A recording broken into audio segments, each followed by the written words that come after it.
ticking in my ears. No, is it near the end? Fade out till I disappear. No, 'cause look the other way. You and me, you face to face. Words they float away when I'm losing the race. 'Cause I can't play this game. 'Cause I'm still afraid the things you say, hiding numbers to my days. What if you doubt yourself? Things will never be the same.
Hello everyone, welcome one and all to In the Zone 51.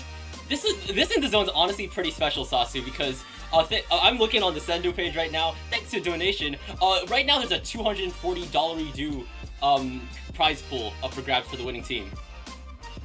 Yeah, and a lot of the time it's just kind of glory. In the Zone is a staple of the community, but having a bit, assuming you have 4 people on your roster, a 60 USD, I believe, dollar split for everyone. Nice on top of that win, I would argue. I mean, imagine how much meals you could afford with $60 dues. That's like lunch for a month. $80 dues if you're Canadian. Oh, that's enough for Tomodachi Life, I think. Yes, true. So for those of you who don't have Tomodachi Life, you're definitely going to be wanting to win this tourney. And I think some of those hopefuls we have here, Trigger Happy versus, I don't know, I see that, I don't know, definitely in the running for the worst pickup name, but we're jumping right into it. It's gonna be Umami Zones, and taking a look at these loadouts. Nothing too interesting on just about either side. Custom Blaster, been seeing a lot of play these days, but nice to see a roller in play. Definitely so. Of course, that's good for controlling space on just like a forward angle here. It commands a lot of presence, whether or not it's with its one shot, and already we're seeing a Stamper combo get rid of Jason. The zone is mostly orange at the moment as Trigger Happy is establishing presence here. That's, I'm not sure who just went down there by webcam's covering it here. And the Stamper's taking some damage as well. Here, they're trying to get some chip off, but they go down. The Roller striking, trying to get rid of Pirate Pete over here, but they have their Wave Breaker ready to go, and I think we're starting to see Trigger Happy starting to advance forward. Yes, for a long while there, it just kind of felt like a scuffle, despite the fact that perhaps in game, Trigger Happy had the zone. There was just so much fighting going on, but now they have really asserted their dominance. Music Girl going to get picked off, I think, by the Slosher. A bit of an overextension there, and all the while, they have those tri-strikes to keep it. Trigger Happy hasn't lost the zone even once so far. Yeah, they're like really commanding presence, taking control of chair and above the divider over here. This splash is extremely low, but they're staying in the fight. They have just popped their crab, and I think that's the sign for I don't know to start advancing on their own fronts here. They take the right zone. This crab is running out of time. Someone's being forced to jump out. The Stamper's gone down. The Roller's gone down. It's a 2v4 Sasu, and Trigger Happy are not going down. They remain stalwart like Mega Skarmory's ability, and they stay in the fight. That is so unfortunate that we saw the Splash doing such a good job. This wipeout is going to punctuate all of that dominance we're seeing out of Trigger Happy, and I think members of I Don't Know are trying to break in, but there's just not enough time. That is it, and Trigger Happy in a pretty dominant fashion takes that first game. Yeah, I mean, sticking with their name, they keep that loaded and they don't stop firing here. They just I think it was practically a entire clean run, no penalty interruptions here. They just had the zone locked down.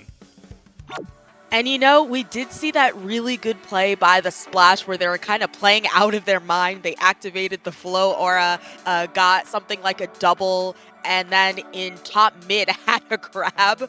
And if anything, it was looking like finally, I Don't Know would be able to get their hands on the zone, but their two teammates came into that right zone, and they lost the fights that they really imperatively needed to take, especially because the Splash's crab was running low. So really unfortunate they didn't have the support they needed in that moment, because I think that really could have been a turning point.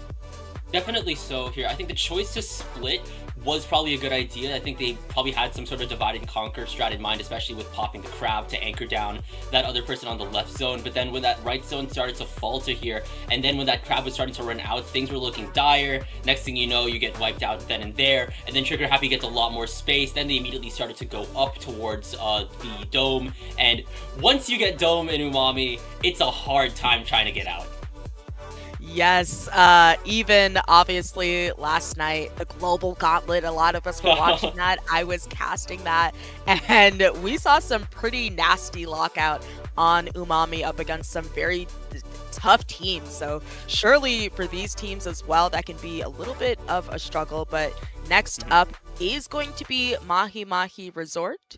Obviously, all three of these are very familiar to everyone sort of playing like it's in the zone. There's lots of zones, but if anything, this is a pretty good round one. So I believe it's Trigger Happy that has a custom blaster on their team.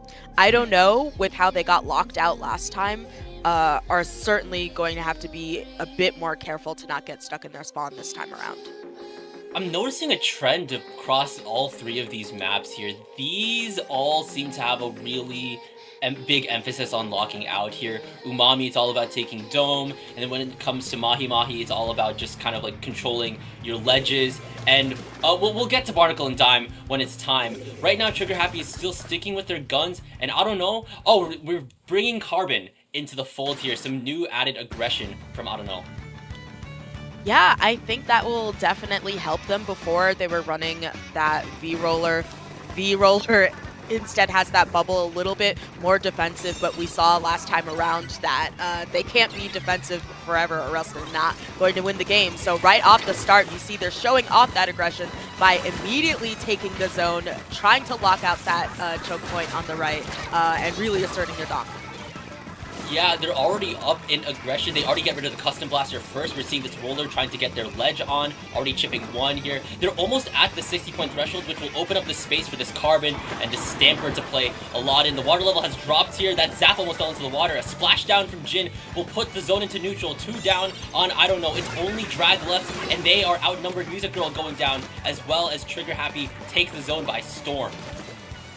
Yes, and now it's just a little bit of cleanup as they make sure that everything is painted. And quite frankly, I think also paint for those specials so that they're ready for this incoming push from I don't know. The cooler is out, so now they're ready to counter and be back fast. Music Girl just trouncing and getting that pick on the Slosher. A little bit of revenge perhaps from what we saw out of Umami.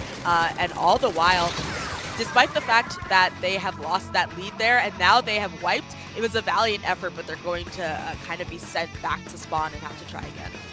Yeah, Trigger Happy is almost out of the 20 threshold into the 10s. They have a set of strikes ready to go, which could prove lethal. So I don't know, needs to get their ducks in a row here. Denny's already going down as well here. Jason already canceling the Zipcaster. A splashdown from Jin will secure this zone in orange. And with only the splash left, a Crab Tank will not be enough to get this zone capped. Trigger Happy takes both the zone as well as the set 2-0.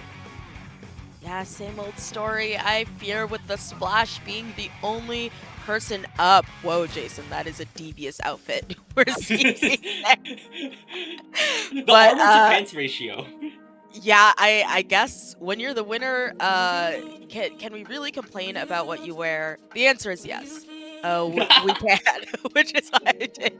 But certainly, Trigger Happy, fantastic showing. I think even though they went down pretty early in there, the fact that they were able to organize and properly push up against, I don't know, not be afraid of this kind of different play style they were going for and hold tight. These are two teams that are pretty similar in their seeding, 16th and 17th accordingly. Trigger Happy being the 16th seed. So now they're going to have to go up against Spray, the first seed. That's their reward for having won that, while I don't know is going to be sent down to losers. So pretty dominant game for teams that are supposedly close in seed. Yeah, like it's like you would have maybe expected a more like maybe heated thing to go up to game 3, but Trigger Happy were just extremely dominant here. They were able to just hold positions really well, and even if they didn't take that first fight at the start of Mahi Mahi, they immediately pick up where they left off and then just gunned it straight through. And they have their affairs in order. They're going up against Gray, Noah, Suemaru on Zone's Bluefin in round 2. It's Zone's Bluefin. Zone's blue. Oh wow. Well, Suam. Let me see if I can even find. I know that Nemu Alpha is a Nautilus player. So they're going to have that, or perhaps we saw once Nemu Alpha switch instead to Mini Splatling, the V kit with the hammer, just about once. So we'll be looking for that. Suemaru plays Blaster. So interestingly enough, I don't know if they're just going to go double Blaster with Gray. I imagine not. Gray perhaps will switch on to something else. And who was the last person on that roster?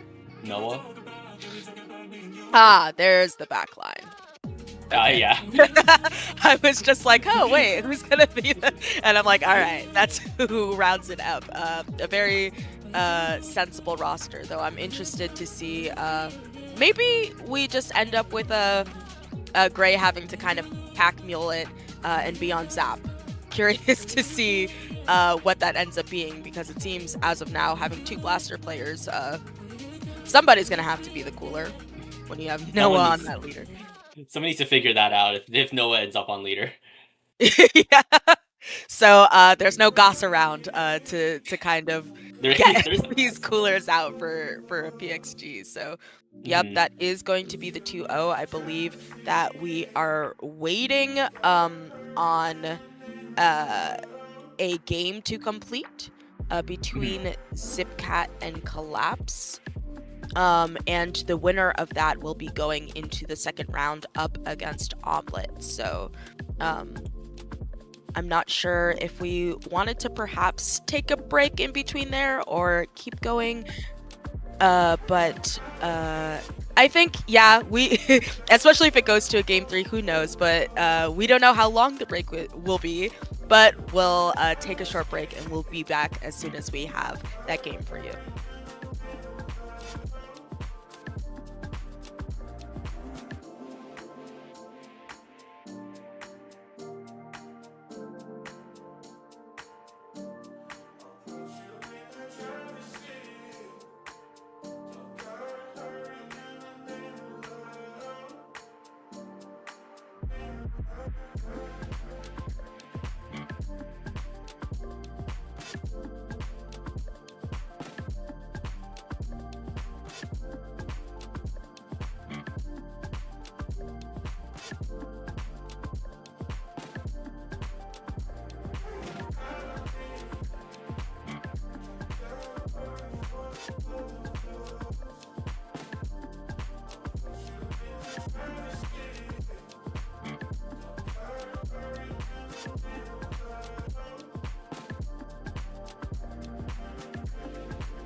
Hello, everybody, and welcome back to In the Zone 51. I'm Sasu here with Frostix, and we're not taking a look at Trigger Happy. I don't know if you're excited about that. Too bad, you missed it. It already happened. You'll just have to watch the VOD for that one. Instead, it will be Zipcat versus Omelette. And that sounds very delicious. It's, for me, local time, 1:29 p.m. Because I was casting the Global Gauntlet. I woke up not too long ago. So an omelet sounds nice. That's breakfast. I could use some breakfast. It's post-lunch, Sasu. Listen. It's around lunchtime. Just woke up. It's breakfast for me. It's okay. It's also 1:29 now, 1:30 here local Canadian time. Just like the previous set, these two teams are seated right next to each other. Zipcat being 8, Omelette being 9.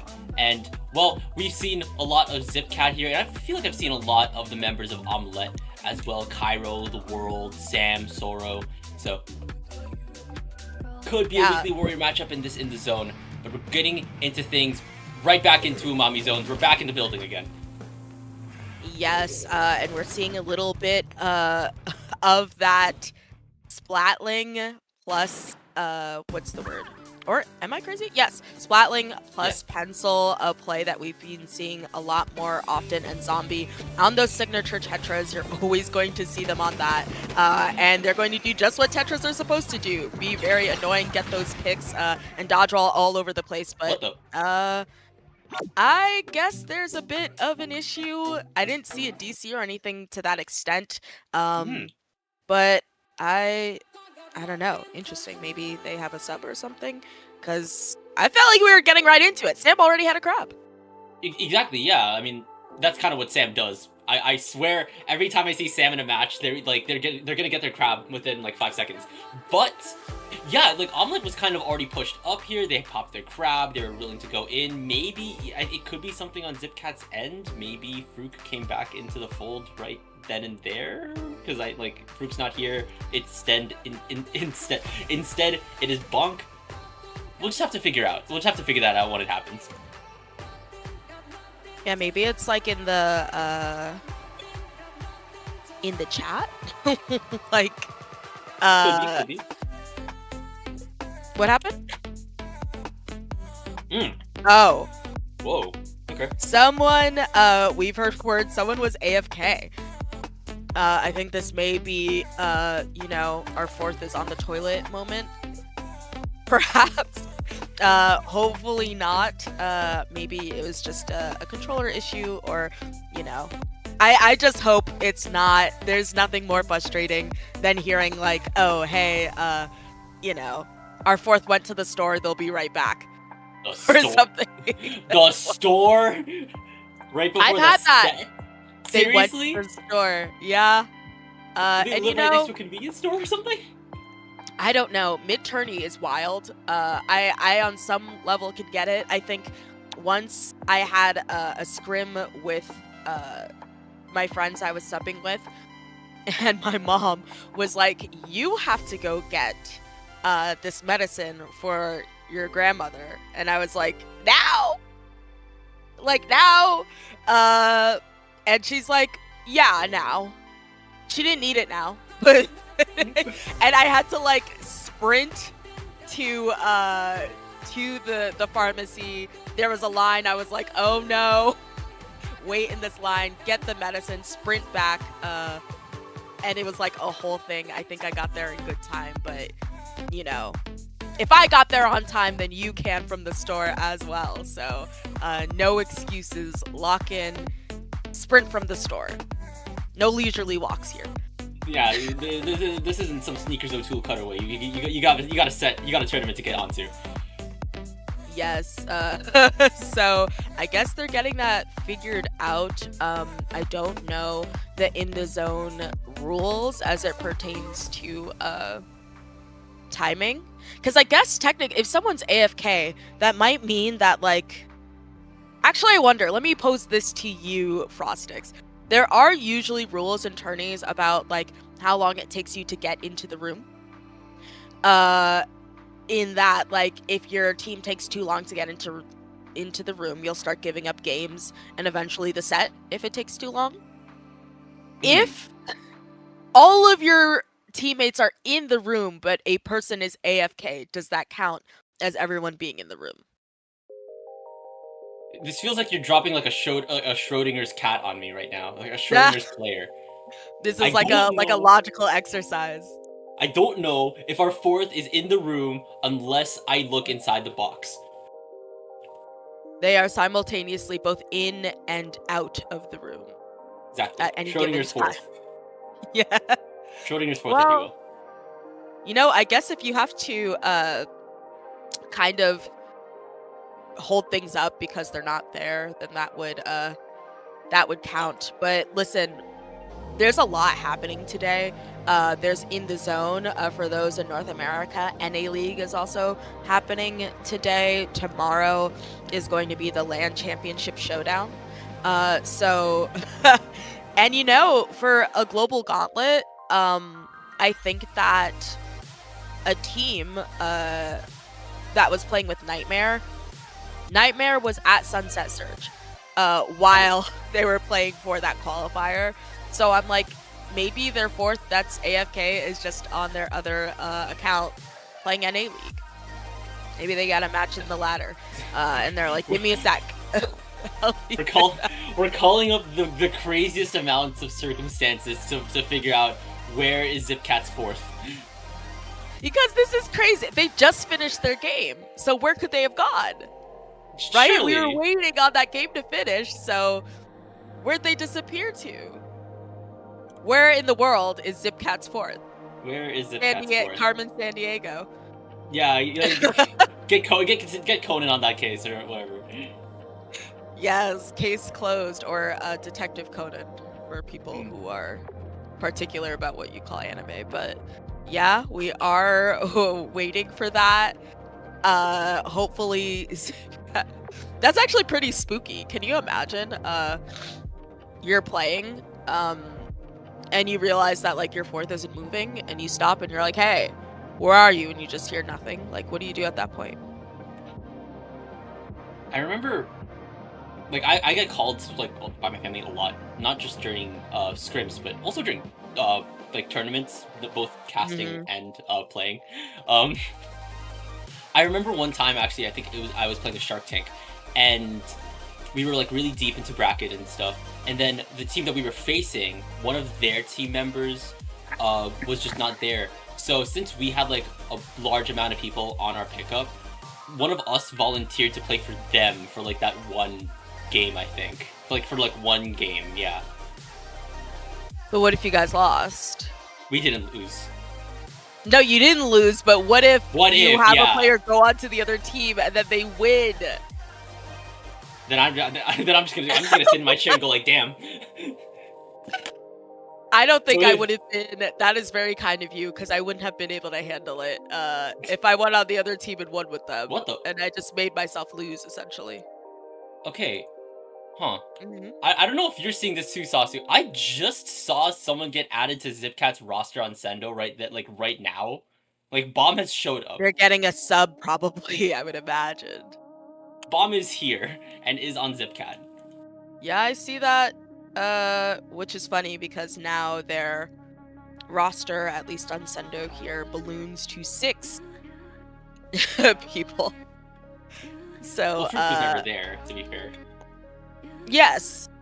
But they were, I guess they were signed up as being on the roster. And Fruk was not there, and Fruk is not there to take over either. So, yeah, they get a person to replace that person. Really solid versus just having to give up the game, I suppose. That's fair. We can get back into Umami Ruins because, man, within the time that we spent talking, I feel like 2 games could have already been played. Maybe. Possible. I mean, I guess assuming that they're kind of knockouts. Of course, Sendo has that really helpful feature where you can see how long things are taking. Noticeably, this set hit with the 13, but nothing compared to 5 a.m. versus your mom, which is at a staggering 23 minutes at only a 1-0. So, 23 minutes! could be worse, but at least they have a point on the board. We're still looking towards that, and for all we know, this set may go to a game 3. So already it's kind of being flagged as something, as delays that are happening. It happens sometimes. Your fourth gets spirited away, or eviscerated, and or like, what is it called? Raptured. Yeah, they get raptured. Sometimes they get raptured, and just their controller is left, and there's no way for them to tell you that they've been raptured. So you just have to go get a sub. Here we go. And try at Umami Ruins once again. We're back into the fold now. I can't tell who on Zipcat got replaced, but Bomb is there with their blaster that I think I see them a lot on. Will we see Sam's crab pop in 5 seconds? Probably. And will we see Tame get a crab right in time? Who knows? Already, the left zone has been capped by Zipcat here. Tame is taking the divider, getting some heat from the blaster as well as the point sensor here. They're trying to take on the blaster on Omelet here, but they're trying to go for cover. Zombie has gone down, Bomb has gone down. That's Sam's crab running out here. Tame has gone down thanks to the world able to hold things down. The zone is still in neutral, but the space is mostly Omelet as Nom Nom is taking some heat. And now, I think this is practically a cap for Omelet.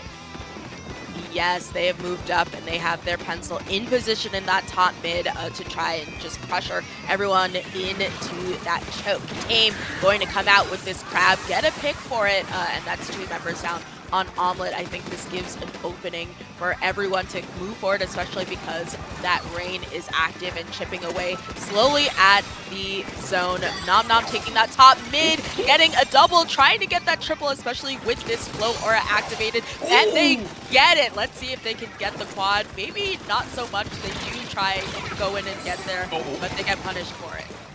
Yeah, they get punished in a 1v3 with Zombie, the World, and Sam's Crab up against them. But we love to see the Nautilus in action. I think you mentioned some Nautilus being played in the Global Gauntlet, so stocks on those are up. Zombie Slider not getting a lot of value, getting punished immediately after being popped here. Zepcat's trying to move out here. Zone is now in neutral, but there's 2 members down. Sam is still holding the ground. Tame has popped the Crab. Sam is moving in. That Crab is running low on Zipcat. The zone is now in neutral. Omelet's trying to regain some ground here. Phlegmatic has popped their cooler. And I think Omelet's still trying to hold their ground, but Zipcat is putting up some solid paint.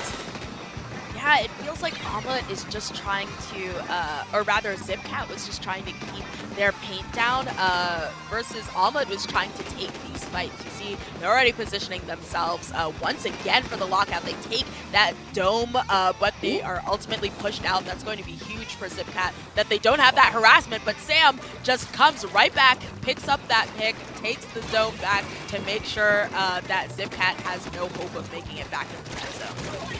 And now the priority target right now is just getting rid of someone like Sam or like Zombie, because if you let Sam stay on their dome with halfway to Crab, it could spell disaster.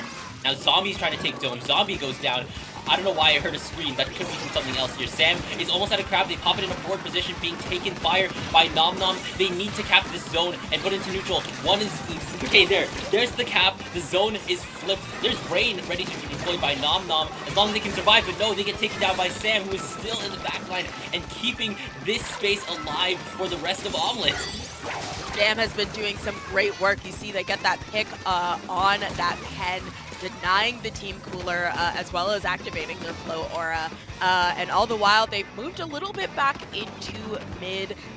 They've been extremely aggressive this whole time, but they're kind of hedging their bets a little bit, probably because they know that Zipcat, they have a Crab. The Crab, accordingly, is going to be popped, chipping out at everyone while the pen is trying to sort of run it out. And they have stopped the bleeding at least for a little bit, but it looks like Omelet, they are just rushing through those penalty points.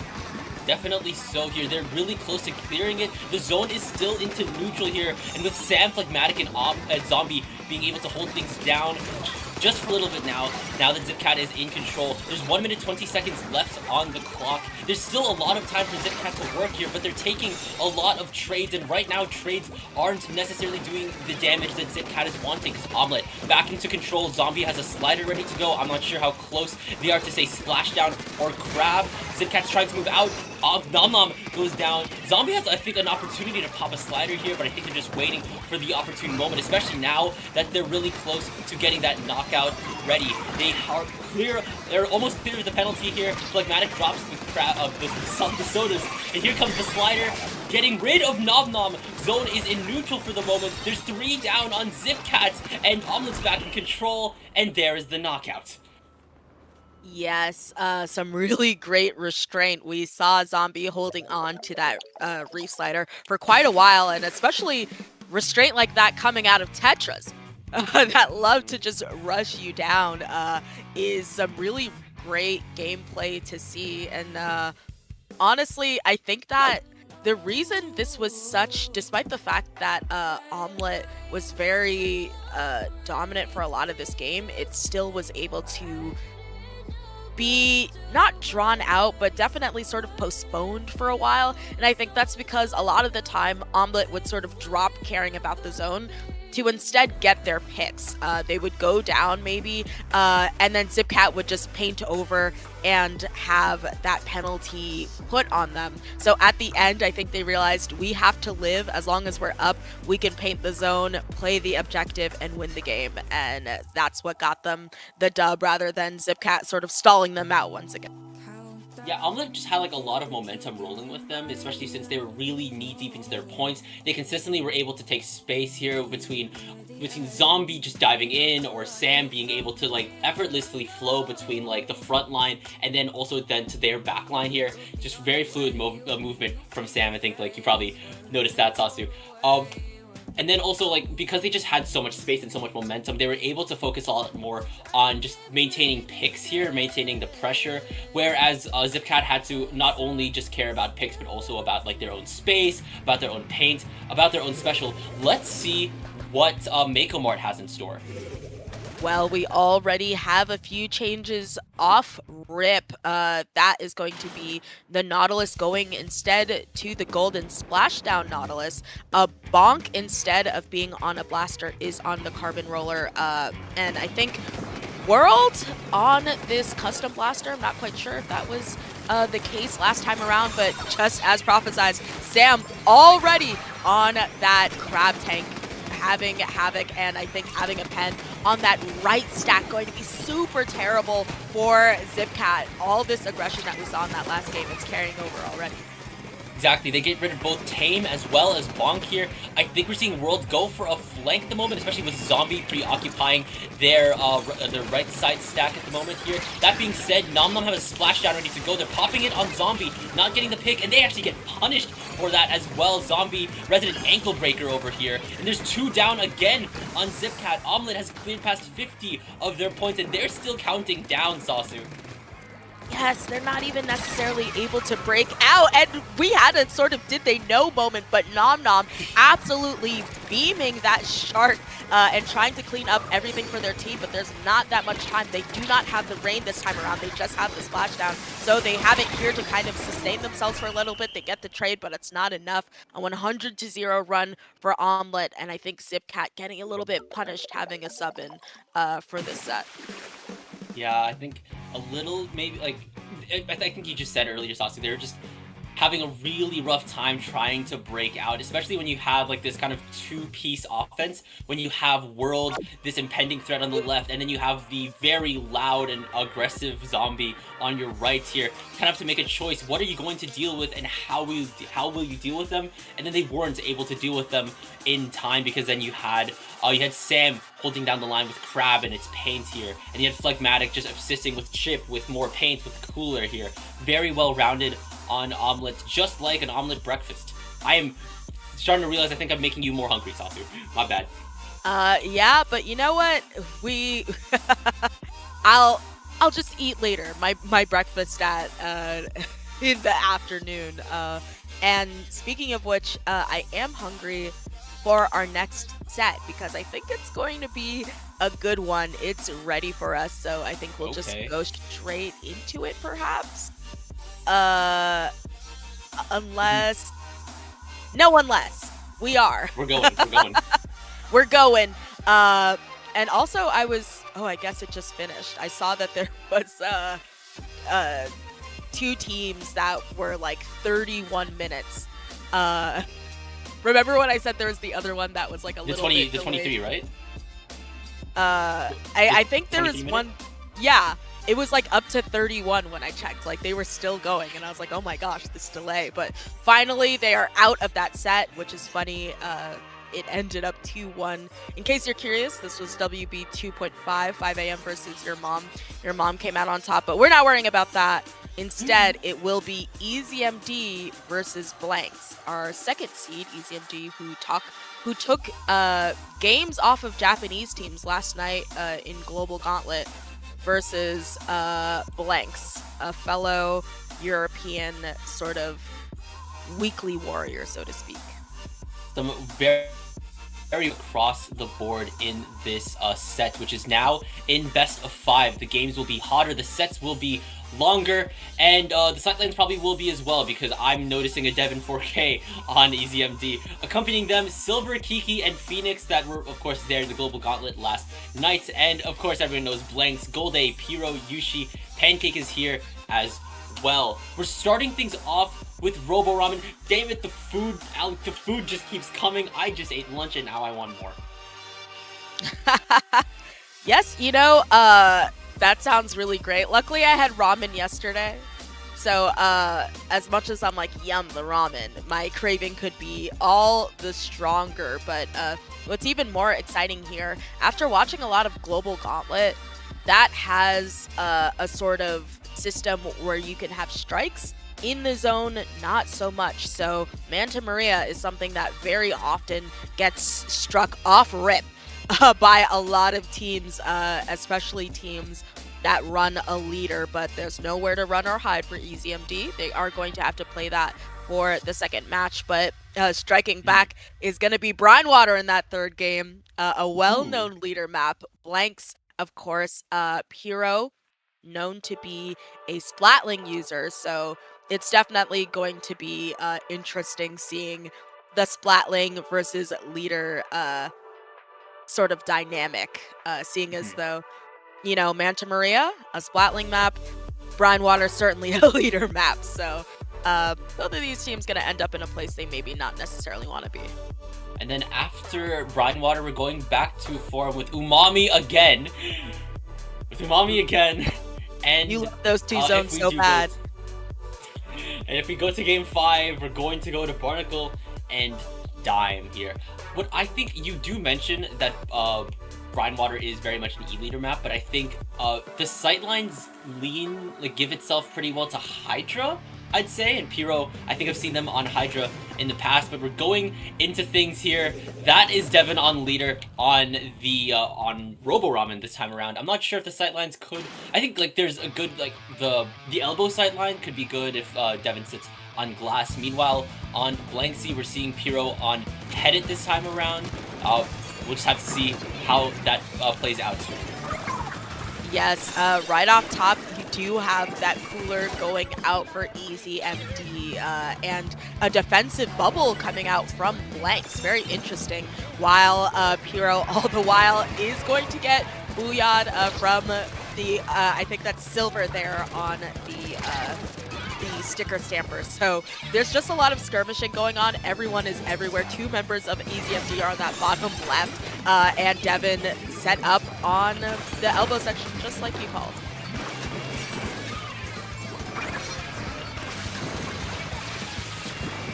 Yeah, also this booyah is coming out as well. There's just like a lot of pressure. I think that bubble keeps coming out on their own elbow just to kind of like defend there, but they're not so able to push in. Finally, that splash down is going to come out, and then Multi just jumps out immediately after they finally get their hands on the zone.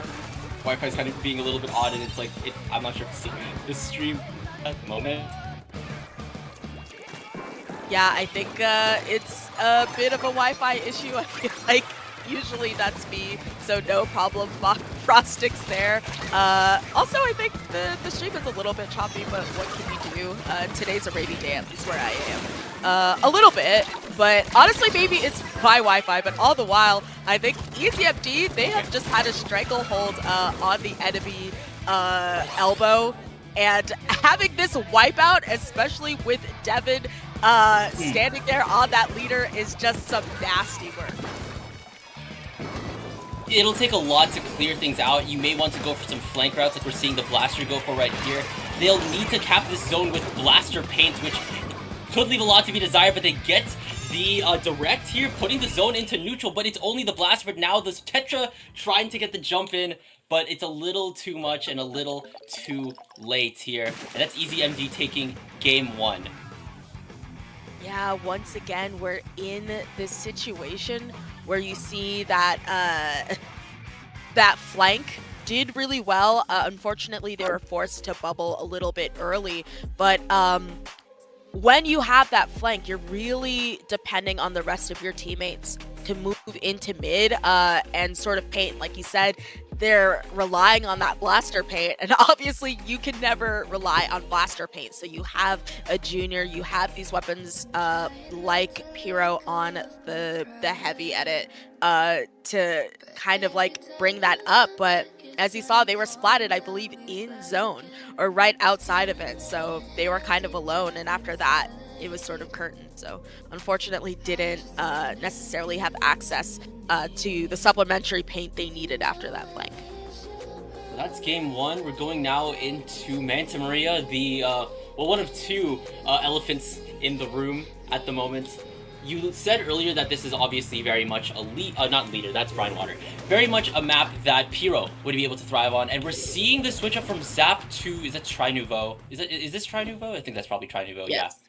yeah. Yep, I think that perhaps the verticality of the map, you have the grates and a lot of great places to fizzy as well, because there are some tight hallways. This is definitely a good choice to have, but right off rip, they bubble their own zone, start bombing out the offending zone, and I think that Blanks, they're in pretty good positions. They have one, almost got another pick there, but Silver going to get it and pop that Booyah. So after getting that double, despite the fact that Blanks seemingly had a really strong opening, kind of crumbles a little bit here before EasyMD. Yeah, they're really spread out, and yet EasyMD is able to take fights from all angles here. One zone, however, has been taken by Blanks. They're trying to set up on the right side here, but they're taking a lot of heat from EasyMD here. We're seeing Multi trying to dive in there, already taking fire from both Silver as well as the Splatling in mid. They have a Booyah Bomb ready to go. This can chop up some territory for EasyMD and allow them to probably get even deeper here. They're just sitting there. They throw it deep into Streets here. They are missing both, they are missing their cooler option with the Try going down, but I think both Silver as well as the Blaster are able to get in there. A sneaky direct, getting rid of Pyro here. The zone has been put into neutral though here, as a bubble has signaled the rest of Blanks to jump in, but they go 2 members down as both the Try and the Stamp are able to make quick work of that. Yes, and it is just going to be Pyro, but it's really tough to have to go up against a Blaster and mind your positioning. And right now, there's just not enough time to get back into zone. That's going to be 100-0 run for EasyMD. I think they saw that they were on a Splatling map, so they said, all right, bet, we've got a Splatling, and they just switched over to Heavy and really made this their map as well. Because like it wasn't Silver or Kiki. Was that Phoenix? No. Was that Phoenix, or was that actually Devin on Splatling, or? I think so. No. Huh. Probably. You just don't want to play leader here. I feel like Devin was. No, that's fair. I'm not gonna. Why am I self-nerfing? We're gonna. Easy enough. I think also Heavy has just been getting so much play these days that I think that even a lot of leaders, you always have to fear, what if you're counterpicked or an Urchin comes up, right? You're just going to be forced off of the weapon. So I think that with the meta that we're in now, wouldn't be surprised if a lot of backline and especially leader players just started training to have a pocket Heavy, because what if Manta Maria comes up? I mean, I have just been noticing, like, ever since, like, a month or two ago, just, like, Splatling stocks, aside from, like, Headit, like, I've been seeing a lot of, like, I think it's just Heavy stocks. Heavy stocks have been up amongst a lot of other things that I say that stocks have been up. I say that Vac stocks are up. I say that Blaster stocks are up. And we're seeing it here, right here and right now. I mean, that's not crazy. I think along with buffs, Blaster, of course, received a buff that makes a lot of people willing to play it. I think it's a lot more accessible to a lot of players. It's taken the place of maybe an S-Blast in terms of its lethality and its ease of play. I think Splatlings, a lot of, with how much it paints, people are preferring to run a more aggressive pen or a more aggressive backline, and having a pen or even just like a leader or something that isn't getting down that paint, I think it's just preferable to a lot of people to have someone who sits in zone and gets that paint down. But we are going back to Brine Water. Devin switching back to yeah. I was gonna say the tried and true, but unfortunately Blanks has a disconnect there. I think a little bit of a classic, maybe European internet moment. Could be, yeah. At this point, we're waiting back to Yushi. We're just waiting on Yushi to get back to Blanks. I will say though, I did see 96. I think I did see 96. I'm not sure who held it on EasyMD's end, but that can be really good for holding down space, not only just with its range, and it's kind of like I think it's time to get that pick, because 96 can get picks really quickly. Like, its time to kill is like pretty short. It's funny. I was having a discussion about this recently, that it feels like, like you said, vac stocks are up, but they're being played especially a lot, obviously, in Rainmaker, sometimes even in Clams, and I see some vac play in zones, but it kind of depends from what I've seen. Like, I think that when sort of top level teams are going up against each other, I feel like I see vac played less in zone. You know what I mean? I'm not seeing it so much, let's say, in North American League. Maybe this is kind of a split in the West between European play and North American play. We very rarely see things like that. But as much as I've seen an increase of a prevalence in vac, for example, I saw practically no Western teams running vac in Global Gauntlet. Perhaps I'm mistaken there, but it's very interesting that there seems to be sort of a belief in vac when it comes to these Western sort of tourneys. Vac will sometimes pop up in zones, but when the going gets tough, when you have these top level teams clashing, or something like a Global Gauntlet where you know how tough it is going to be to win, a lot of teams sort of back off of the vac. Yeah, I mean, VAC has this interesting caveat where I think it requires a lot more team play in comparison to like a lot of other specials here. Because like, if you like certain specials, you can kind of just like pop on your own and get like still like some value. You think of stuff like Zuka, you'd think of stuff like Slider or Splashdown, but then when it comes down to VAC, it kind of requires a lot more team play. This isn't something that you can just kind of pop on a whim. You just need to be sure that your team is there to be able to push off of it to get that value that the initial suction provides, but also can kind of bank off of the VAC shot. I will also say, when it comes down to a map like Brine Water, the chokes are extremely tight here. Not only just on that elbow that goes towards mid, but also just kind of in that uphill that goes straight to spawn here. That's a very vacuable hallway, if you ask me. Yes, and I feel like I even saw that play. It can be so difficult, but at the same time, you got to make sure there are flanks people dropping in that sort of little pit as well, that no one gets up behind you. So like you called out, that is a 96. And interestingly, we see a very rare pick, a Gleams blaster out of Benny that is going to have the crab and the beacons. Crab beacon. This kit is obviously like I've never honestly seen a lot of the Gleams blaster here, but I think the crab can be good for just hunkering down space. But as soon as I say that here, they're being forced to either flee or flank as the 96 pops their vac here. Benny is still in this pit. I think they're providing some beacons to get some jumps in for someone like Multi on the dualies here. They pop their crab right in Devin's face, taking them out, trying to shred Silver's Booyah Bomb, but now they're running from the Booyah Bomb in question. There's 2 down on EasyMD here. They're still in that flank, but they go down, and that jump to the beacon won't provide fruitful as the 96 takes them out. And the jump to the beacon was actually Benny who put it down in the first place. Benny put it down, jumped out, and then tried to jump back in and got the trade for it. But all the while, it's interesting. It feels like I'm seeing these great plays from Blanks, but it's not from Blanks, from EasyMD, but perhaps nothing was coming of it. Blanks does take this zone. Piro setting up to try and pressure everybody on this huge ramp. Benny also setting up those beacons. That's going to be huge. I feel like Benny has made it their personal job to just harass Devin. They know that Devin is going to be a scourge here, and all the while, 2 of their teammates have gone down, make that 3. So they've lost the lead, but they get the wipeout, and they're going to see if they can snatch it right back.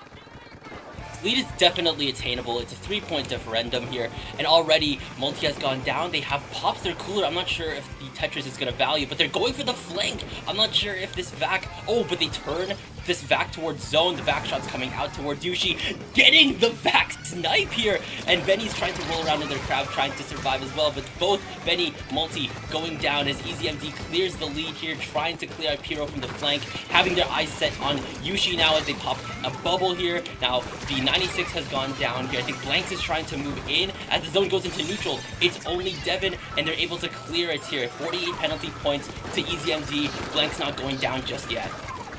Yes, and you see Pyro sort of be very aggressive despite having to deal with Silver and finally take Silver out. I think that's going to be huge because you see Silver got like something like a double on their teammates. The vac comes out. Nothing can really be done there. You kind of have to just kind of get out of dodge. But Benny gets the pick on the vac, so it's not going to come out. And I think that Blanks are on their way to try and claim their lead back if they're able to paint over this Booyah, which they do so successfully.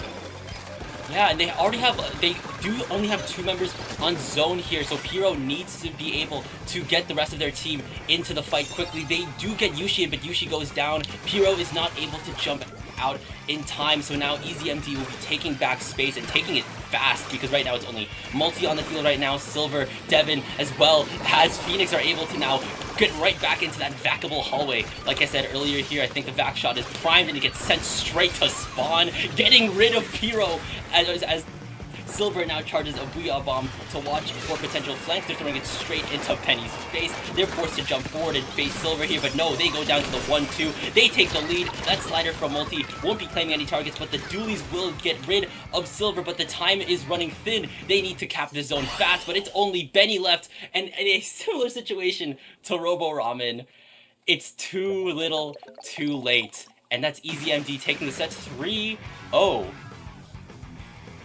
Yeah, that was really interesting, seeing as though they had the leader, and yet EasyMD was on the ropes for a little bit there. Clearly, Blanks was able to take the zone, have a lot of aggression with that heavy edit, despite the fact that they don't necessarily have the range. What they can do is walk with the rest of the team, but ultimately it was not enough. Too many people sort of staggered and went down there at the end. I think if they were able to sort of stay up, like you said, just like what happened I think in Robo Ramen, too many people just were not there when they had to be up at the end. So 3-0 Blanks, especially looking at the seed and the strength of these teams, maybe to be expected, but Blanks for sure, at least in my opinion, put up a really strong fight on a place that you would think that they'd be deeply disadvantaged. Just able now to punch their tickets up to winners bracket semis here. If we're looking up on the other end of the board, Legendary versus the Avengers have gone on to game 4 here. Meanwhile, on the other end of the brackets, Spray seed 1 has their tickets punched to winners bracket semis as well here. The games are still being played across the board. Sasu, this In the Zone is starting to heat up as we're approaching winners bracket semis and winners bracket finals. Yes, it's going to be super exciting. We're still waiting on, I think, the 2 people that are going to be facing the 2 already waiting in those winner semis. Like you said, Spray going to wait for the winner, who I think will just be your mom. Funny enough for me to say that. Well, no, it's currently 0-2. There may be a sweep, who knows. But 4th seed currently, it updated perhaps right under my feet. 4th seed up against the 12th seed, but I think that the 12th seed kind of looking for an upset at the moment. And EasyMD waiting there for the 1-2 in Legendary versus the Avengers, our 3rd seed up against the 6th seed. So I think we'll take a short break and we'll be back as soon as we have those sets ready.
I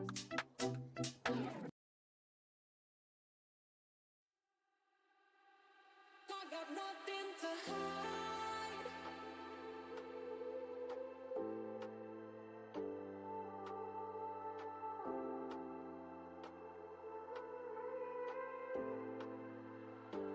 I got nothing to hide.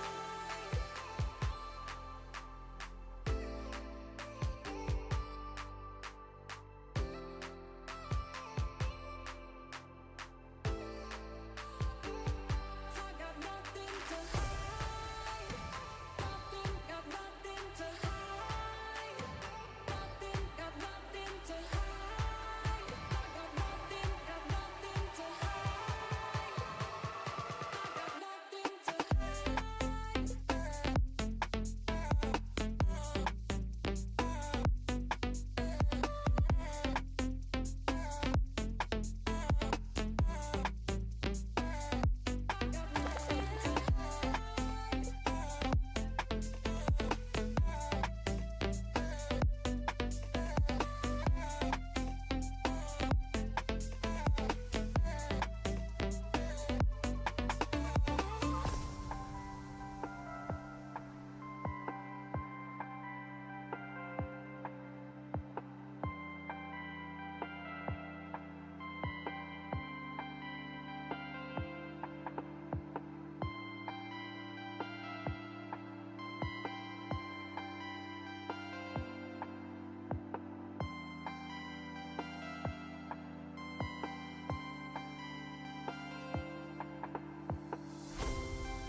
I got nothing to hide. Nothing, got nothing to hide. Nothing, got nothing to hide. I got nothing, got nothing to hide. I got nothing to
Alright, welcome back one and all to In the Zone 51. For those just joining the stream, I'm Frostix, joined by Sauce. It's been a while since Sauce6 has been on the mic in a while.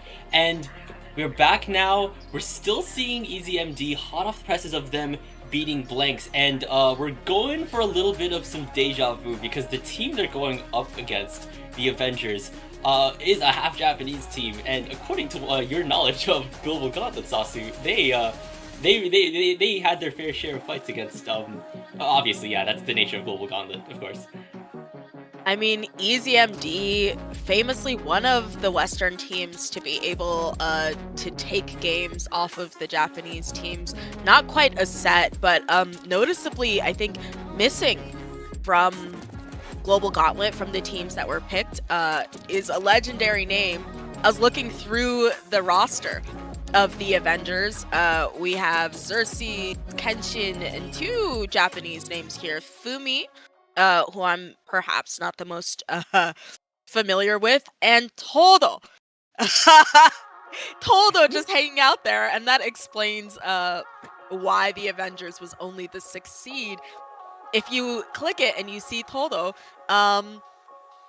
there's only, I think, like 2 results or something. Perhaps if you can't read the Japanese, Todo could have gotten clean away with nobody knowing that he's there in the tourney, but some crazy work for sure to have like such a hard hitter here, and also just having a half Japanese team. Maybe EasyMD are feeling a little bit more prepared given their performance in the Global Gauntlet. Now, we're starting off in Hagglefish. Honestly, we barely saw any Hagglefish play last night, so this has got to be a relief, at least perhaps for EasyMD, who are more used to playing here. But looking at these loadouts, everything the same for EasyMD. Todo going to, of course, be on that decap. That's what he's known for, and he's going to really show us the business this time around. But Phoenix, right off the top, getting a pick. 2 members down on the Avengers is going to give the zone here to EasyMD. So very wise jump out, I think. They kind of hedge themselves, make sure that they're not overextending. Devin's still going to get that pick regardless. And yeah, pretty strong showing here from EasyMD right off the top. Okay, I just got back here, and they're already 64 points through here. They have a lot of space, but we're seeing the decap trying to take some more space with this bubble. This wave breaker is proving to be a little bit testy at the moment. They need to put this zone into neutral. Well, it is. They need to now get this capped, but EasyMD are still able to keep the space and also a little bit more of the pressure now that they've gotten rid of this decapitator. Now another with the bamboo going down to Silver's Booyah Bomb here. A stamp is now in play from the brush, and now the Zap's also trying to put some paint on. Zone is in neutral once more here, and now it has been capped by the Avengers. 48 penalty points onto EasyMD here. They now have a little bit more of a stake in this game. Yes, and you see that they're playing very careful. They're sticking in mid and trying not to push up too much. I think you have like this bamboo here checking people accordingly. I think there's surprisingly not as much aggression perhaps as you would expect out of particularly a half Japanese team, but they're sort of matching EasyMD in that they're staying in mid. Those Fizzies are coming out, they just paint over this Booyah with ease, but despite the fact that they have a lot of paint and they have a lot of control and this bubble, no one making sure that they're going to put themselves at a disadvantage by moving forward too much. I think actually what that Booyah Bomb was trying to do was maybe chop up some territory, split up the members of the Avengers, but they're still able to hold down the ground here because of another Booyah Bomb from Silver, which is now the sign for EasyMD to take the zone. Now they're throwing out some chumps from the bamboo, who's now going to reposition to the right side. The zone is once again in orange. There's a bubble ready to be popped by the blast, the decap going down. Devin also has a wave breaker ready to deploy at moment's notice, which is now being popped. There's still the bubble ready to go, and that's now being popped, and I think EasyMD is starting to move in. Silver's on street. They throw that Booyah Bomb onto Switch. That will not claim any targets here. This bamboo is still holding down the line as the rest of the Avengers are trying to get back into the folds here. Yes, I think there's a little bit of blaster action on that left. They try to readjust. Kiki is just still there, so they kind of give up on that and move forward. All the while, there is a 1v1. The Zap is going to go down, and Todo actually is going to go down in this trade ultimately. So still a lot of game to be played. I think the Avengers are trying to get in on that lead, but unfortunately EasyMD, it just feels like they have so much paint in between that bamboo and their brush. It's just like they're not able to contest the zone when they really need it.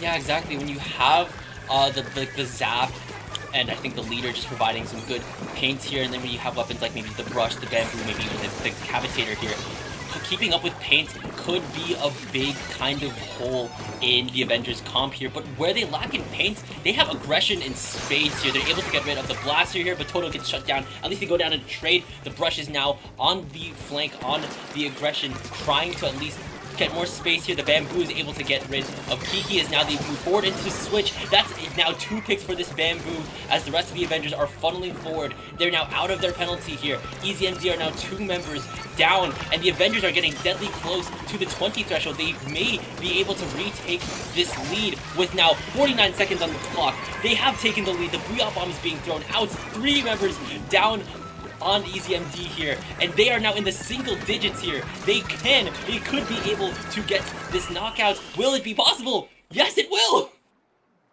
That was wild. It looked like EasyMD had such control for most of the first half of the game. Really, a lot of the Avengers were sort of scattering. It was a lot of 1v1s. You see Silver absolutely on a tear, but all it really takes is one good push or one good hold in this case. And I think the fact that they were able to ultimately not let go in that last bit, you saw that the bamboo was going backwards, calling back Fumitoshi on the brush, was going forward, and when it was just them up, they were like, listen, back up, stay in this zone. We don't have the paint to contest them, so we have to stay here. That worked out for them. Now we're going to be moving on to Undertow Spillway zones. This is another double zone, of course. And I'm going to be curious to see if there are any changes out of the Avengers. It feels like a lot of them are running weapons that are very one tricky.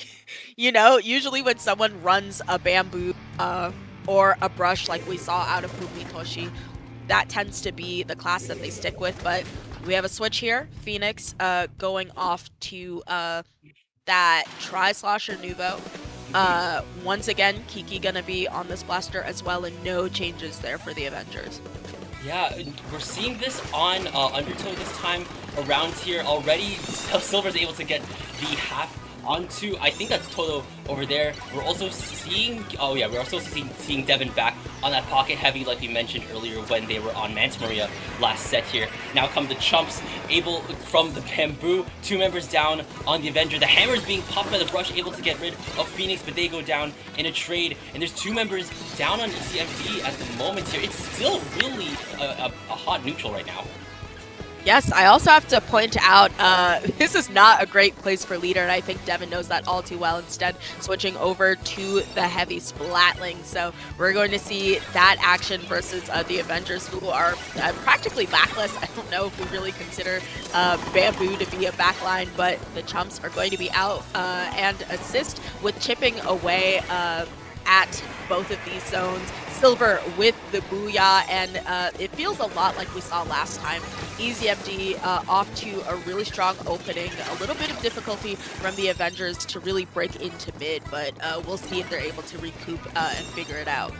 There's still a lot of time, and EasyMD haven't truly gotten way further into their points. We're seeing Fumi now pop the hammer. They're trying to charge their way in. They throw the hammer. Kiki's now half health. The brush does go down, unfortunately, here. The Bamboo's trying to hold down some space. Same thing with the Zap that I've noticed that they've switched to as well. They are now in control, applying some penalty onto EasyMD. They're trying to back up now that EasyMD is starting to push a bit forward here. Phoenix goes down to, I think, a suction bomb here. The Zap's trying to relocate over to the left side here. Toto has gone down. Same thing with the Zap. The Avengers are consistently 2 members down, and EasyMD are just able to just keep this space in their hands, just like at any angle. Yes, Kiki trying to get that pick there on Todo, but I think at the very least succeeds in displacing them. Fumitoshi going to take this side area, flanking, I think, and sort of sharking all the while. The points keep going down for EasyMD. However, 3 of their members, it's just Devin who is on that top left and narrowly escapes going down from that Ultra stamp, but they ultimately hunt down Devin, get and secure the delayed wipe, and Silver goes down, I think, to Fumitoshi there on the brush. So I think it seems, as for now, that the Avengers have been able to stop the bleeding. Obviously, EasyMD still going at it, but they at least have a healthy penalty to make it a little bit more difficult for them to knock out. Now 2 minutes left on the clock, and Devin, look behind you. Toto is right there, and they're able to get the pick out to Devin before going down to Silver in the sword off, and Silver is now starting to pop off. Their flow state has been activated. It's only Fumitoshi left at the moment. Silver's already trying to move up. They're halfway towards their Booyah Bomb at the moment. I think Devin's, or either Devin or not Devin. That's Fumitoshi trying to head onto glass here. That Toto going down to the combo from the Stamper here. Toshi does have the Ultra Stamp ready to go, but the Booyah Bomb is being tossed over by Silver. Now EasyMD have cleared their penalty points. They're going to start counting down, getting closer to the 10s and potentially the single digits if they're able to hold this space. But here comes Fumitoshi with the Ultra Stamp, hunting down Silver, getting rid of them as the rest of the Avengers start to funnel out into zone. Yes, you see Fumitoshi being a really solid distraction. Now there is a 2v1. Todo goes down, and Fumitoshi does as well. So we're just in the single digits. They're going to have to throw themselves at the zone, but there's just no time. Getting that pick costs them the availability to dive that zone. So EasyMD striking back with a 1-0 here. Very well played. And now the set is tied up here. Kind of even momentum rolling across the board, even on a map that isn't for leaders. Like, even still, I think Devon's starting to make... Devon, like, we've seen them make the heavy work back on Manta Maria here, and they're making it work once again on Undertow. And now we're going on to Crab Leg, and that just screams leaders to me, Sasu. Absolutely, but if it's anything I learned from last night, it's that sometimes, despite having a leader, we saw FT Win take out a Japanese team centered around a leader, and they had a pen. Now, granted, the Avengers, they do not, from my knowledge, have a pen. They have that bamboo instead. That it feels like old X rank when you queue in and there's a leader on one team and your team has the bamboo, and you're like, what are we gonna do with this range diff, especially on a place like Crab Leg? But we'll see how it ends up working out for them. I'll also call attention to the fact that you have Fumitoshi and Todo, both Japanese players. It is currently 3:32 a.m. Local time in Japan. So I think there may be a little bit of, just like with Global Gauntlet, I think there may be a little bit of fatigue, of tiredness there. I know I myself tried to get in my sleep before I came here for In the Zone. Also probably having to keep that in mind. But surely the yen, though. Think about the yen benefits at the Yes. end of the tunnel. And now, wait, Devon's still on heavy. The pocket heavy is still here, and the Avenger, there's still not a lot. There's absolutely zero switch ups from Undertow here, and I'm interested. I'm interested to see what Devon has to bring with the heavy on Crab Leg. As am I. I wonder if it has something to do with the fact that that first game, I think Devon was on leader for Hagglefish, and they ended up losing that, despite the fact that Hagglefish is just about fine for leader. So maybe it's kind of a case of like, listen, we have a Fumitoshi, right? A brush is a really difficult weapon to go up against when you have a one-shot weapon, but Phoenix taking 2 people down despite kind of being on that cooler weapon, going to trade those people out, and EasyMD takes back control of the zone. The Booyah is ready to go for Silver. So right now they're in a pretty good position so long as they don't go down. Not just the Booyah, but it's also the splashdown being dropped by that blaster. And now here comes a hammer from Fumitoshi. It will not be thrown here. I think the terrain on Crab Leg is a little awkward for hammers at times. The brush has been shut down here. Todo able to get the pick onto Silver here between them and the bamboo, and they're able to hold things more as they're able to get rid of Phoenix, but that bubble won't provide any more shelter to them, as EasyMD is now at 40 points. It's still in a dead neutral at the moment here, but it's being painted predominantly blue, able to apply some penalty now onto EasyMD. But Todo is striking, able to get rid of Devon here, almost getting rid of Silver. There's the pick onto Silver here. They have their sights set on Kiki now as they're able to get rid of the Zap here, but they are able to get rid of Kiki, potentially Phoenix for a full 4-piece combo set here, but they're backing off here. Phoenix is a little bit low, and I think they're just trying to stabilize now.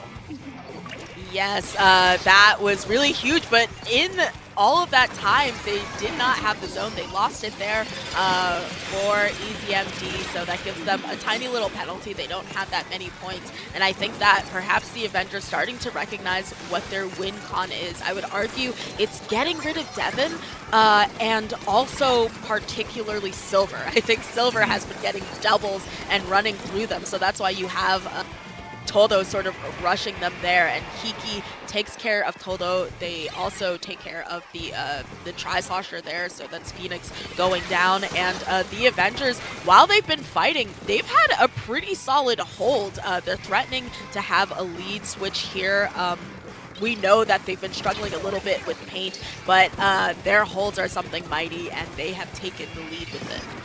Flashback over to Hagglefish. Their holds definitely are nothing to scoff at here. Now Devon is dropping the Wave Breaker. The Cooler has been deployed, but Kiki unfortunately going down. And the Avengers are deadly close to the knockout, but they're going 2 members down. And that's Silver charging up a Booyah Bomb as Devon and Phoenix and Kiki all move forward in unison, able to swiftly cap that. But do they realize that the brush is behind them? Fumitoshi able to get rid of, I think, 2. Now there's 3 members down on EasyMD. It's only Devin left, and they are on a sliver of health as they jump back in, and the Avengers can once again start up a very mighty hold with the Chumps amongst being the first of many specials to be charged. Yes, and that was great timing, the way that they collapsed there. But Fumitoshi, I think that Devin kind of lost track of them and they punished them for it. It is just that last person, and Silver going out gives the Avengers a wipeout there. So they're working their way through their penalty. It's a pretty large one. They have 40 ticks left. The Zap going down, sort of trade for trade. Those are both of the coolers, making sure that each other goes out. Todo going to pop that bubble. A lot of pandemonium happening, and we're coming up on just a minute left. Kiki this weighing, perhaps asking for some help, but him just gunning them down on that Zap. And all the while, look at those penalty points. They have gone down in no time at all, so we might see another sort of collapsing, but no specials, and a triple going down here denies them the opportunity to trigger more time for them. So the Avengers, kind of like we've been seeing from them, they come up a little bit from the dead and take it with a really strong hold.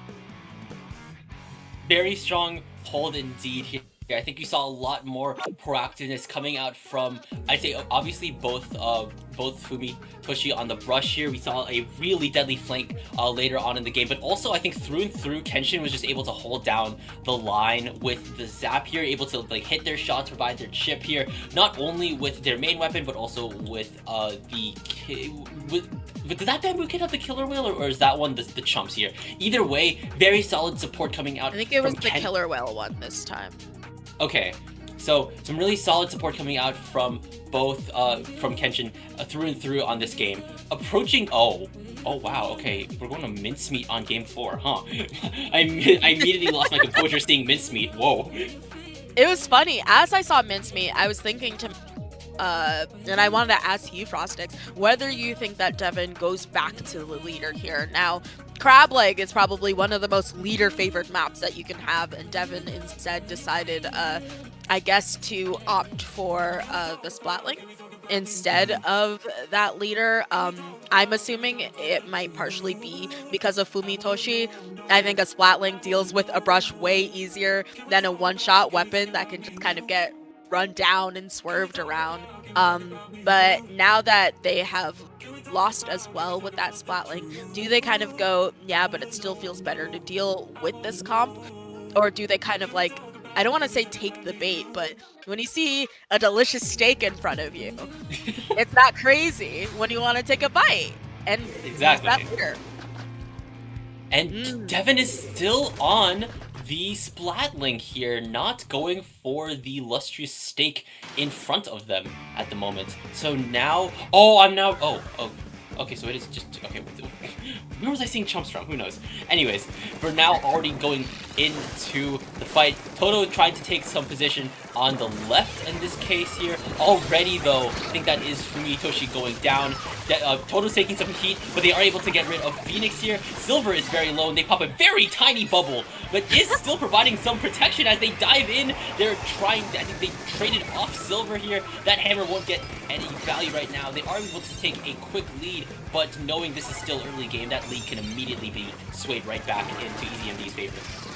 Yeah, I actually think it's very interesting that the Bamboo switched off of those Chumps and instead to the Whales, because I assumed that the Whales were there for the E-Leader rather than the Chumps for the zone, but they've decided to keep it, and perhaps they said, well, now they're going to do an E-Leader, so we're counterpicking there, but, you know, we'll see if it ends up working out for them, because I think Chumps could actually be very helpful here, but you see that EasyMD, they do take that back. They stop the Avengers down at 69 points, and all the while, the Bamboo is just kind of trying to paint that zone alone, maybe get the pick on Silver. Not going to happen now, but the Avengers have gained a bit of control, at least they had until 3 of their members went down. It's only the pencil now as the rest of EasyMD are starting to funnel out into mid and also towards spawn. Silver, I think also Devin were trying to at least get some pot shots before they had to back up to that suction bomb here. They're throwing a sprinkler on the pole, and that will provide some pains as they also take the lead. There's two specials online now. They're popping the hammer first to funnel forward. They also have a bubble in Toto's hands. It's being thrown, not claiming any targets here. Kiki's able to get the direct here, but they're going down to the zap here. Now one member down on each side. Toto is on the offensive, able to get the range pick onto Silver, and now the brush is already back into the fold. The zone is predominantly blue as the Avengers take that here. This penalty can be cleared pretty quickly. I think this lead could be taken if this hold is strong enough. Yes, but we still have the issue of their paint just not being the strongest, especially comparatively. They're up against a heavy, which is essentially just a painting machine. So rather than being able to get that paint down, it's going to be about getting the pick. So him has been up for quite a while, just sort of chipping at anything that they see. But all the while, their members are going down around them. They're not so steady here, and I think Fumitoshi has their special ready. That is going to be, I believe, a hammer. And finally, I think they painted enough. They get that whale, they get a pick out of it, and they've displaced a few people. But look, EasyMD are already down into the teens here, so they're going to have to figure out what to do and do it quick. Not just the team, but also the single digits here. The Avengers need to scramble, but they're scrambling too hard, and now they get folded like an omelet. And that is the set evenly tied up 2-2-2. I said 2 like 3 times now. That's 4. 2-2. 2-2. We have reached sudden death in winners bracket semis as EasyMD are able to pick off one more game. Yeah, EasyMD did a really strong job there. I feel like it was a mix of their strong playing, but also maybe a little bit of a failure from the Avengers at the end there to really sort of pick up the pace. The numbers were going down really quickly, and I think that, like, for example, their Bamboo was perhaps trying to just farm a whale, right? And I think they were trying to push off of those specials, but at the end, when it was really ticking down, they had to dive the zone. I think they panicked a little bit and fell apart when EasyMD really locked in and got those picks exactly when they needed them. So I think that really good on EasyMD for staying patient and knowing to sort of punish those overextensions and having a hold as strong as we were seeing from the Avengers in some of those prior games. So I think moving on to this tiebreaker, essentially, it's going to be Mahi Mahi zone. And yeah, Mahi Mahi is a classic, but I'll also point out, obviously, I don't know, I think Decaf is pretty strong here. I think Brush is fine enough here, but not to sort of profile them based on being Japanese teams, but I will say, having watched Global Gauntlet and the qualifiers, a lot of Japanese teams immediately strike Mahi Mahi when that is something that's like very, I feel like, commonly played in the West. So we'll see how they feel about this going into the tiebreaker. So Devin's once again still on, whoa. Is this Cobra Jet I'm seeing?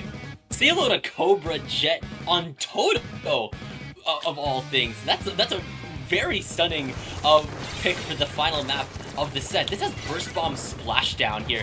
Potentially strong combo potential with the rest of the team. Immediately picking off Silver. It's still dead neutral here. Fumitoshi's trying to go in. They get shut down by Phoenix. Kiki is once again on Custom Blaster, and now the rest of EasyMD are flooding the zone and now forcing the rest of the Avengers to back up. Oh, but once again, we have a change from the Bamboo onto the Chumps. So it's rather than the whale that maybe didn't work out last time, they've gone back to the Chumps. They know that they're not going to have to deal with the leader that they're going to want to whale. So that'll help them a little bit with their lack of paint. But all the while, I think that Cooler comes out for EZMD. It's just their Zap left. Toldo is in this super aggressive position, taking the enemy snipe, and they have the floor aura activated as well. So this is a really crummy situation, I would argue, and they splash down to try and keep themselves alive, but Silver ultimately gets that pick. What are being aggressive on Jet Squelcher of all things? I think more so the Jet. The Splashdown kit obviously leans itself to a lot more aggression with Burst Bomb Splashdown, so they're able to make use of both the range and its combo potential. We're now seeing Kiki over on the far right side, trying to get the picks onto Kenshin, able to pick them off. Now potentially having their sights on the Zap or the Brush. The Zap's the only one left here. They have a pretty short penalty to clean out, escaping from 67. They should be able to clear that in no time, but right now it's all about just getting some paint on the floor and getting some space, just watching these drops as Fumitoshi is now dropped here. I think they're having a little bit of a struggle trying to break out. But here comes the splashdown from Toto, not getting any paint on the zone, and this will be the lead stop for EZMD. Yeah, I think it was just about sort of staying alive, but really importantly, Phoenix on the Zap was able to clean up two people on the left here. Fumitoshi getting a pick of their own, activating that flow aura as well, and trying to camp that jump, but Silver gets out of it with a trade. We have a 1v1 here. Toldo comes out on top, outranging that Zap, but all the while their teammates not able to paint over that, so the splashdown comes down. I also think that splashdown is to combat the fact that between the Booyah and the splashdown, there's just so much paint coming out of EZMD, and all the while they have won a lot of their fights, forced a lot of EZMD out, and taken dominance over this zone. Right now, EZMD have their clear retake option in mind as Silver tosses their Booyah Bomb onto the point here, and now they're taking some heat from all sides, forcing to jump out here. They are able to at least take down Fumitoshi in a trade as the Avengers have now cleared their penalty and are counting down. Kenshin has their chumps ready to go, and now the rest of the Avengers are trying to jump in to make use of them. But here comes a splashdown from Kiki, immediately retaking that zone in their favor. 41 penalty points on the Avengers here. There's a Booyah Bomb from Silver as well. Fumitoshi has their hammer ready to pop alongside some coolers. Oh, but they get shut down by Kiki. No hammers just yet. Yes, just a wave breaker on the side of EZMD in terms of ready specials versus we have this splashdown out of Todo that is ready to come out. Todo being a little bit pressured by two people on the top right, but instead they disband and get out of there. But Todo says, I'm built different, just rushes them, pops that splashdown, doesn't quite find anybody, but what they do is keep themselves alive. And I think all the while they were gone, their teammates lost maybe the zone for a little bit, so a little bit of penalty up there, but with how dominant Todo has been, maybe they feel as though they can lock in here and keep the zone and get the lead. This is just some extremely satisfying Jet Sculpture gameplay coming up from Toto. They're like flowing in and out of their ranges here. They're able to take fights at range, but also a little bit closer range as well. It's only Devin left, and they are shut down by Toto's Jet Sculpture. And now Fumitoshi is moving in alongside, I think, the Zap, or is that Toto? Now, he shut down that space with a splashdown, getting the trade onto Devin here, and Kenshin is once again still holding mid down. They have already deployed their chumps, probably getting set for their next. They're able to pick off Kiki, and they are able to take this lead, and now they're in the teens, getting closer to the single digits. They have a knockout primed and ready to go, and easy, and they put it into neutral. Yes, kind of this strategy for them. They have so many specials to just take the zone at a minute's notice. That was super important for them, seeing as though, like, look at the time they had left. They have the splashdown. They have that Booyah Bomb. Fumitoshi just trying to stay alive. Ultimately, they do go down, but maybe that's bought their team a little bit of time to get their specials. They have to dive and dive soon because this is a deceptively low penalty. One of their members is down, a key member at that. Fumitoshi going to get that trade, so if they're able to get the zone, that would be huge for them. And this is the splashdown that has been ending the pushes for the Avengers so many times. Instead, it will be them taking the zone and the entire set due to Tolo making that change onto the Jet Squelcher, splashing down on the zone and taking it back there in OT. And that was a very dire moment in overtime here. And EZMD were already clearing their points. They had to get to 9, but then the Avengers popped in. Fumitoshi pops the hammer they take the pick, and then they force them to maybe back up where Toto's lying in wait with a triple splashdown ready to slam, gets their picks, gets the zone, gets the win, and have their tickets punched to winners bracket finals. The Avengers are now up against Gray, Noah, Suemaru, and Saucy, what was the fourth member of Spray again? I'm sorry. I will take my Japanese brain and go read it. Suemaru Nemu Alpha. Oh yes, Nemu Alpha. So they have their assignments, and they know what they must do to get their tickets punched into grand finals. What a set, man. Yeah, and it's gotta also be frustrating, a lot of the seeding is done. I mean, some of it is personally finessed, but a lot of it is automatic, so you someone who doesn't have that much acumen to their name, and they all automatically go a little bit lower on the seed. But little do you know, Todo is on that team. You have Fumitoshi doing great things on that brush, but not to take away from the fact that I think the Bamboo as well was doing a lot of good work. I think I clicked out of the set. That's my apologies. The Bamboo and Kenshin, Xerxes as well.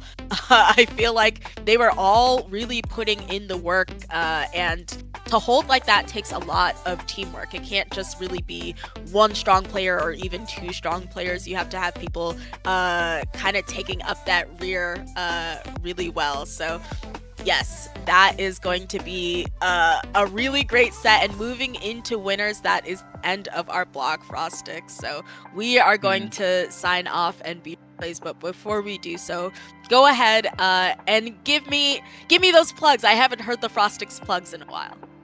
No worries. You can follow me on Blue Sky at frostix.bluesky.social. I'm on twitter.com at frostix, at tk_frostix, and my YouTube is frostix. A storm's on the horizon, and something's gonna be there pretty soon. Maybe within a couple months, something's happening. Sasu, what about you? You can find me just about anywhere at Sasu in your pants, SASUIN the R pants, Twitch, YouTube, Blue Sky, Twitter, wherever. And yeah, that is going to be it from us. But don't you go anywhere between In the Zone and A League. There's a lot of exciting Splatoon, so make sure you keep us open so you can see the conclusion of In the Zone. You're hearing from Pat and Matt? Yeah, we're hearing from Pat and Matt in the next block. Two of my favorite people, so you better stick around because that's going to be some good commentary. Oh yeah, so don't go anywhere. In the Zone 51, we'll be right back with some fresh new voices.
Hey, so this is a little awkward. Things haven't really been working out as well between us, and I think it's time for both of us to kind of just move forward.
And welcome back to In the Zone 51.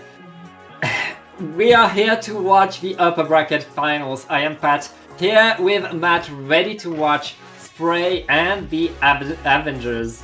Matt, we have one thing to note, is that these two teams have something in common. They are across continents. They are showing us what top players from all around the world can do. Yeah, I mean, representing, we see, I believe it's actually two players from the West and 2 players from Japan on both of these teams. So very interesting to see. And I mean, we just had the Global Gauntlet. So it's cool to see both of these, both teams have a clash of players from Japan on their team. And I mean, we saw previously in the last set, Avengers taking a close 3-2 against EZMD.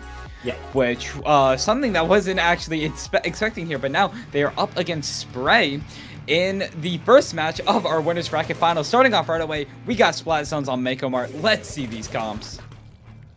Yeah, and the comps are coming. The Avengers bringing back their Mayhem comp that we know them for. And Spray with, I mean, the weapons that we've seen them use are pretty much all around right there. And yeah, that's going to be the first fight for the zone right now. The Avengers are not really able to push Spray out. We know they want to have a kind of control with fights all around. They need that brush to go around, but so far we'll see who is able to get on top. They're able to seek out that brush immediately. The Avengers have control over the zone. The Splashdown do whatever they can to try to keep the zone. Gray immediately going up on that, I believe it was Jet trying to get him out. But no, they can't. And 2 down and 3 down on the side of Spray. And Avengers are keeping it strong. They have control over the zone, leaving just the Knot alive to defend for themselves. But immediately, we actually see them take a very risky jump there, immediately jumping out there. But the Rain not going to be doing too much to help them, as the members of Spray are going to start moving onto that zone. Yeah, and Spray is going to take control with 2 down on the Avengers. That's going to be them establishing themselves around the zone. But the Avengers are already coming back in. The brush sneaking inside the zone and just being absolutely everywhere. But the rest of the Avengers, Matt, they got splatted. There's nobody to really follow through on that brush, which means Spray is going to get the lead and is going to give it. The hammer coming. Oh, we do see the sneaky hammer immediately with the trade from Gray, but with that splashdown, the Avengers cap that zone, but both teams 2 down. We see a lot go down on the side of Avengers. We see the Knot immediately going for that zone. They have control over it, but none of their teammates are going to be with them, and the members of the Avengers, they're going to want to take advantage. They want to keep moving here. They lose control. They want to just make sure they have that paint. They want to cap the zone here. Specials trying to charge up on both sides. The members of the Avengers trying to find a way in. They have specials, but we do see this tactical coming out from Spray, trying to just hold down whatever paint that they can. Right now, Spray is trying to push in, getting a bit more retaking control over the zone, and with that extra splat, that is very much a big control for Spray. The Avengers struggling to push back in. They're always able to get in the fight, Matt, but they're not able to push Spray out. Immediately, we do see one of the members of Spray go down there. Gray able to trade it out there, trying to get another one, but it doesn't look like they can find that. But it's a 2v2 onto that zone. Gray making sure that they back up, able to get another pick, leaving just that Jet to feed for themselves there. Gray with that jump out, and Spray keeps that zone here. But they do have to be careful. I mean, we've seen how fast the Avengers have been able to move here. They're going to get their specials up. They already have one, and the rest of them are coming up here. We see this Jet trying to take whatever positions, trying to force out the members of Spray as much as possible. They have that splashdown ready, but the members of Spray are ready to respond, able to get 2 of them. They cap the zone, but Spray really quickly able to paint over it, and it looks like they're really trying their best here. Brush able to get a pick before being taken out, and Spray just has complete control. And that is Spray making sure that they keep control of the zone. No penalty applied. Now the big question is, can they hold a few more seconds? All of the Avengers trying to go in. The splashdown by Gray to just keep a bit more paint. That is going to be game number 1 going to Spray. Yeah, I mean, the Spray able to really just take so much control. The Avengers, they were very quick to act. They were getting so many retakes, but the members of Spray were just able to completely shut it down as fast as they could. I mean, we saw especially Gray with that splashdown. Splashdown's always been seen as a bit of a tricky special to use, because you're either going to get a lot of value from it or no value from it. Yeah. And Gray was able to use that really well. He wasn't really able to capitalize any big picks, but able to keep that zone, able to keep the zone controlled for as long as possible. really good from them. And I mean, the rest of the members of Spray able to keep over the zone and take as much control as possible, really led them for that first game. And now the Avengers is going to be having the next counterpick. So they're going to decide what they're going to play on next, what they can use, and try to decide a map that Spray might have some trouble with.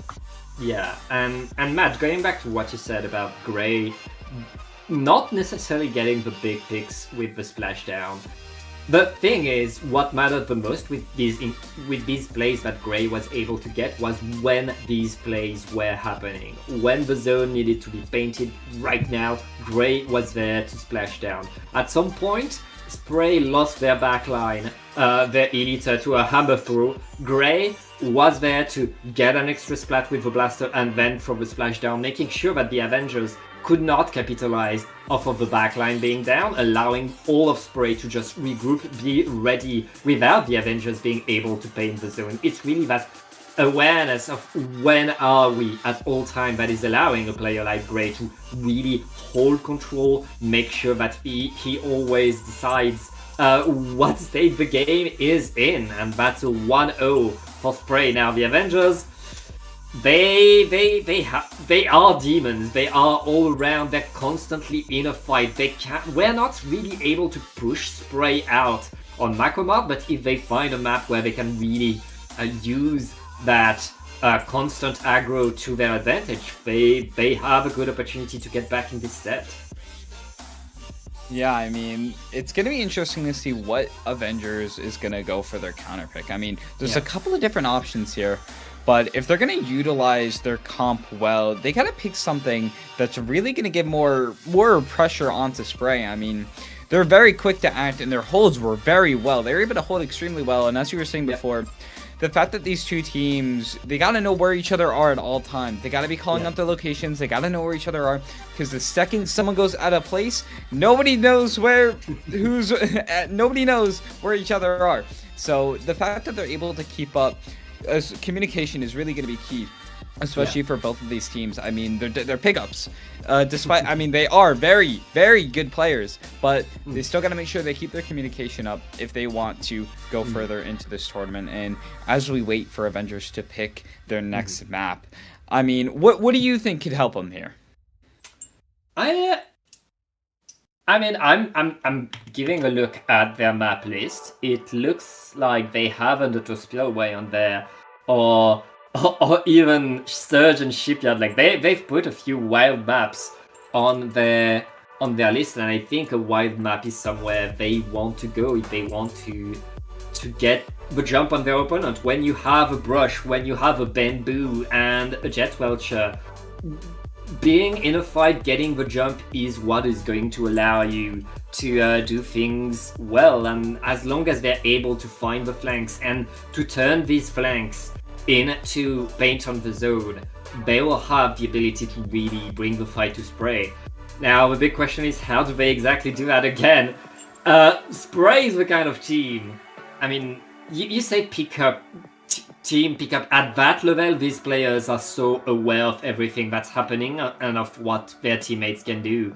They instantly adapt to each other, and there isn't that much issue for them. But yeah, it looks like we're going to go on to Brinewater Springs, Matt.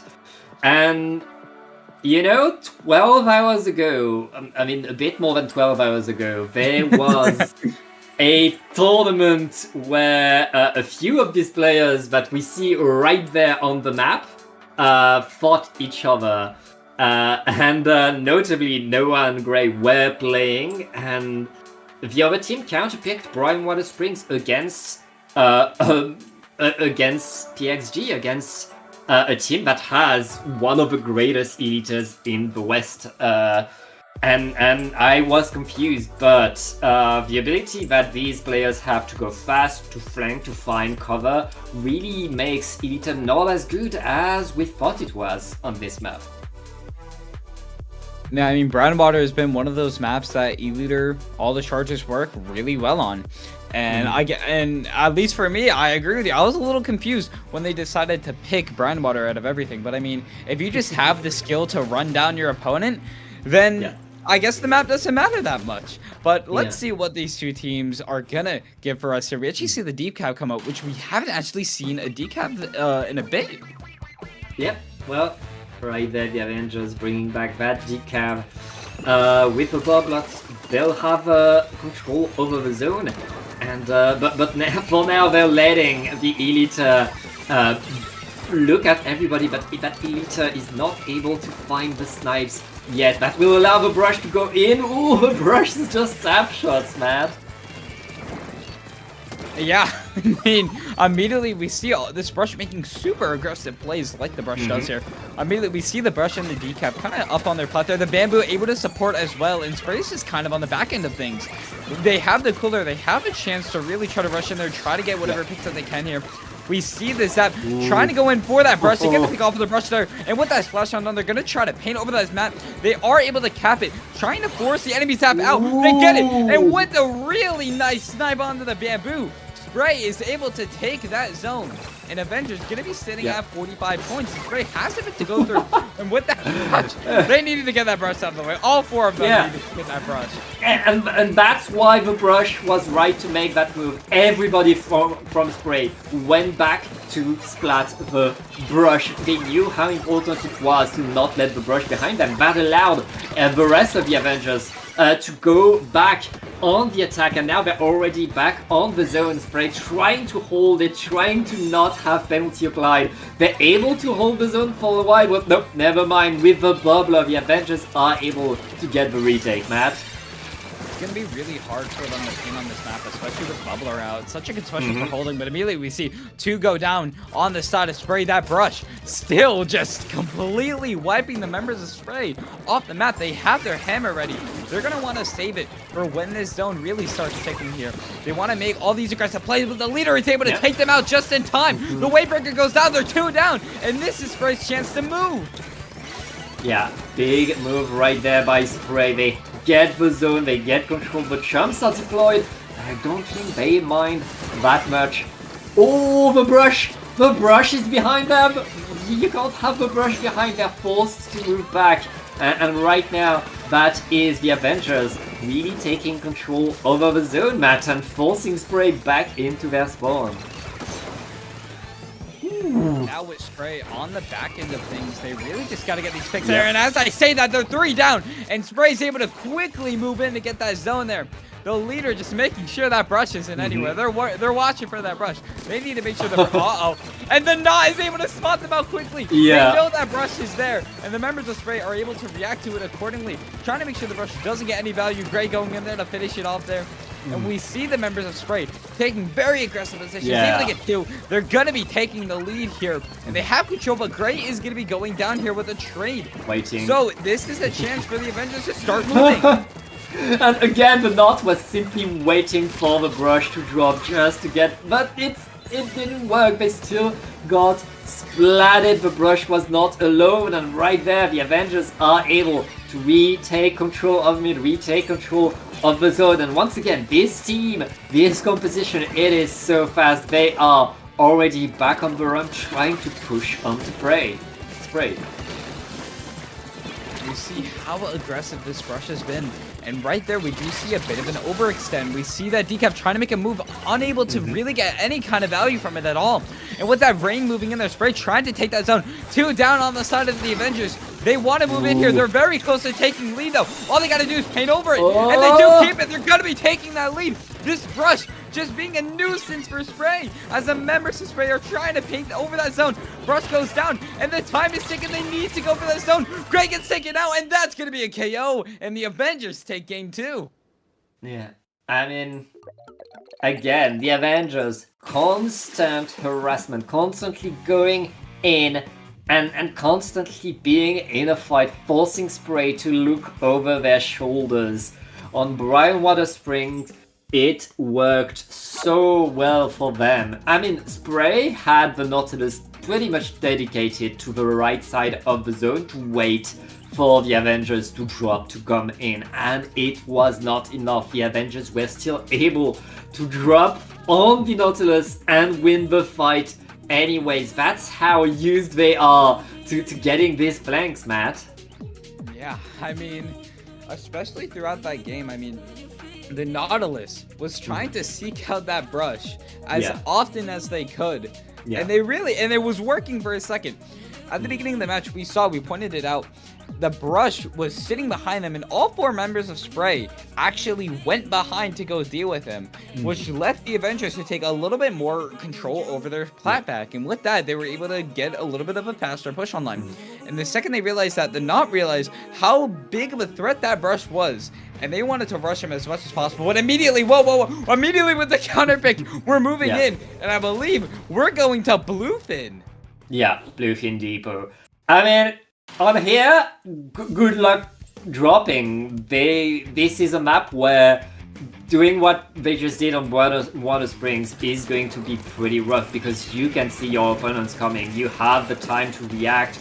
This is very flat, very open. The Elita is very much at ease on this map right there. So the Avengers are going to need to win every fight if they want to hold the zone, and Spray, all they need to do is take control of the zone once, push the Avengers out of the zone once, and they'll have an incredibly strong defense after that. Not able to try to keep a little bit of it alive, able to get the pick off of the bamboo. Gray moving in there, able to get the pick off of the decab. Spray able to take that zone back, 2 down on the side of Avengers, and immediately Spray is looking for that lockout. The E-leader is in position. They have Wavebreaker ready. They are ready, all of them, charging up their splash, all their specials. We see the chumps coming out there from the Avengers, which means they're gonna move there, but immediately the zap, their main pink gets taken out there, and the chumps aren't gonna add too much value. Yeah, that's going to slow down the push from the Avengers. They're waiting for the wave forward, but they just lost 2 players. Spray defending incredibly strongly. The Avengers has no way forward right now, and Spray simply holding the zone. Once again, you can't flank on here. They're going to see you coming. I think especially here, they pick this map to make sure that brush doesn't get any easy flanks on the map, but immediately, actually 2 go down on the side of Spray with the help from that hammer. The Zap able to get the pick off of the blaster, and immediately, though, the leader picked him up there, but we see the decab up on their plat, trying to just be a nuisance, just like that brush is. Well, the brush gets taken out there, trying to get whatever picks that they can there, but it doesn't look like they're getting too much value. They realize that the decap's just going to sit there, and Spray is going to have to think of something if they want to make a move. Ooh. Yeah, alright, now the Decapitator is still able to get more splats, will jump out, but that is so much time gotten by the Avengers who are holding that zone. And right now it's Spray that's struggling to push forward, that's struggling to push in. As I say that, Sumaru is on the zone, neutralizing it. They haven't applied penalty yet, but Nautilus is baiting as much as they can, but they are alone. The Avengers are retaking the zone. They're going to get the lead, and Spray is going to have to pray right now if they want to get this game back. They call it Spray and Pray for a reason, but it doesn't look like it's going to be working. The Avengers with a 2-point lead, staying strong. They want to make sure the members of Spray are out of the way. They want to push them back as much as possible, and they have the opportunity to do it. We see that bamboo almost with those jumps in there. The members of Spray have has just one push remaining if they want to push in here. Immediately, we do see the brush going down there. This is Spray's chance. They're all going to be rushing this. They have to cap the zone here.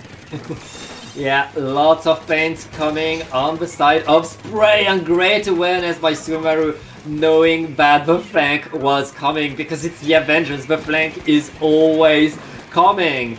And right now, Spray able to be on top of it now. They have to get rid of their penalty. Remember, given their composition, now that they're in position right there, they'll be able to get a lot of points. You see the members of the Avengers quickly moving in here, able to get the 3 pick, leaving just the bamboo and zap, and that is a wipeout, and the Avengers has control.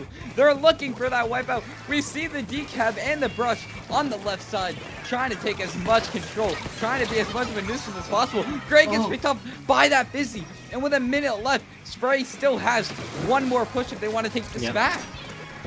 They don't have much time right now. Penalty is about to run out. The rain is coming, but the Nautilus is flooded. The rest of the team is too late. They're not able to help. Right now, this Spray needs to paint the zone, but it's way too late. They were not able to set themselves on here. The map that they picked so fast, they were like, oh, this is our map. This is where we want to go. Well, it did not work at all, Matt. I was trying to. They interrupted me really picking that fast. I was trying my best to like go fast, and then immediately we were put in that match. That was a very quick counter pick, and I see why they wanted to go for that. And you pointed it out during the match. Flanking on here is a bit of a challenge just because of how easy it is to get noticed. And going in from that Brown Water game, the one thing really that Spray probably took into account at least was that brush is going to be a pain in the butt. And they wanted to pick, I think they picked the Bluefin just because of how easy it is to point out flanks here. And it's kind of hard to flank here because I mean you have to jump down, and it's going to be a little bit harder to get any kind of surprise attack. And we actually see Spray that one, sorry, Avengers going in with the counter pick for Crab Leg. Yes. I mean, this is to be expected. They are the longest range team. Again, going against a team that likes to have their mid range and short range. And on this map, range is king. The brush will still be dangerous though. On these grades, the brush will run around and will target Noah with Litter a lot. So that's going to be a lot of work for Spray to really hold their control and to call that brush out and not let the brush at the same time get any space, get anything going. Immediately this brush on that right side, just trying to cause as much trouble as possible. But it doesn't end up it's going to be working too much here. Spray having that first take onto that zone, but the Avengers, that we see that immediate hammer coming out, they're able to get the pick off of Gray. And we see 2 down on the side of Avengers. Spray is quick to move back in here. They get the bamboo, and they're going in. And no, the decap takes them out. They're actually still alive. The bubble goes down there. They're still alive. Able to get another pick. They can never die. They just stay there and keep fighting. The Avengers are always in the fight, but right there with 3 players down, make that a wipeout. This looks like Spray are finally able to force them away. And on here, now that the Avengers have control of the map, that's going to be rough for the Avengers to move forward. I mean, now they have control. They're going down into the 30s. The Avengers, they have maybe one good chance to push here. Yeah. They want to get as many specials as they can. They have 2 specials online there. That cooler goes out there. They're pushing with whatever they got there. They're going to use that bubble to their advantage, covering half of that zone that they want to paint it. And they are able to get the cap. But one going down there, and Spray is quick to respond with 3 down, leaving just that brush. You can take it on. That's a wipeout. That's another wipeout, and we just saw Spray get like 80 points off of the first wipeout. Now they're back in control. The Avengers will not have much time to get back in. They need to mount a push, and they need to do it. So right there, they already have, I believe they're zapped to the side, but oh no, they just lost the players. They just lost. All right, that's that's game for Spray. That is another wipeout, and the Avengers running out of time. They have one chance to just Hail Mary it to this zone. The hammer gets a pick off of the go. They want to push. They want to paint this zone. They want to get this opportunity. They kept the zone with 3, and they are able to get it 3 down on the side of Spray, and the Avengers keep it alive. Yeah, it is not over. I guess the Avengers still fighting for that zone. They know what they can do once they are in control, once they start getting momentum, and here comes more splats with the Decapitator under the grate. You are never safe. And now with that one down there, Spray wants to keep that to their advantage. The decap moving in there, able to get the pick up of Gray. And really, I mean, they don't have anyone on the zone here. The Avengers staying strong there. That time is slowly ticking away here. Yep. We see the decap. They aren't able to get any picks out of them. 2 down on the side of Spray, and the Avengers are able to take back that zone. And they have a huge penalty they want to get through, but if they can get through it, they can KO this game. Yeah, that is a point for the Avengers moving in, trying to get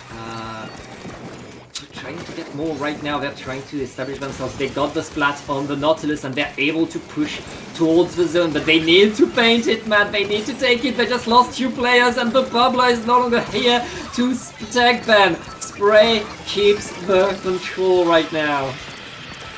And we see they're trying to paint over that zone. They don't have too much time. They are able to cap this zone, giving them a bit of a penalty, but they're 2 down there, leaving the Bamboo and Zet to feed for themselves.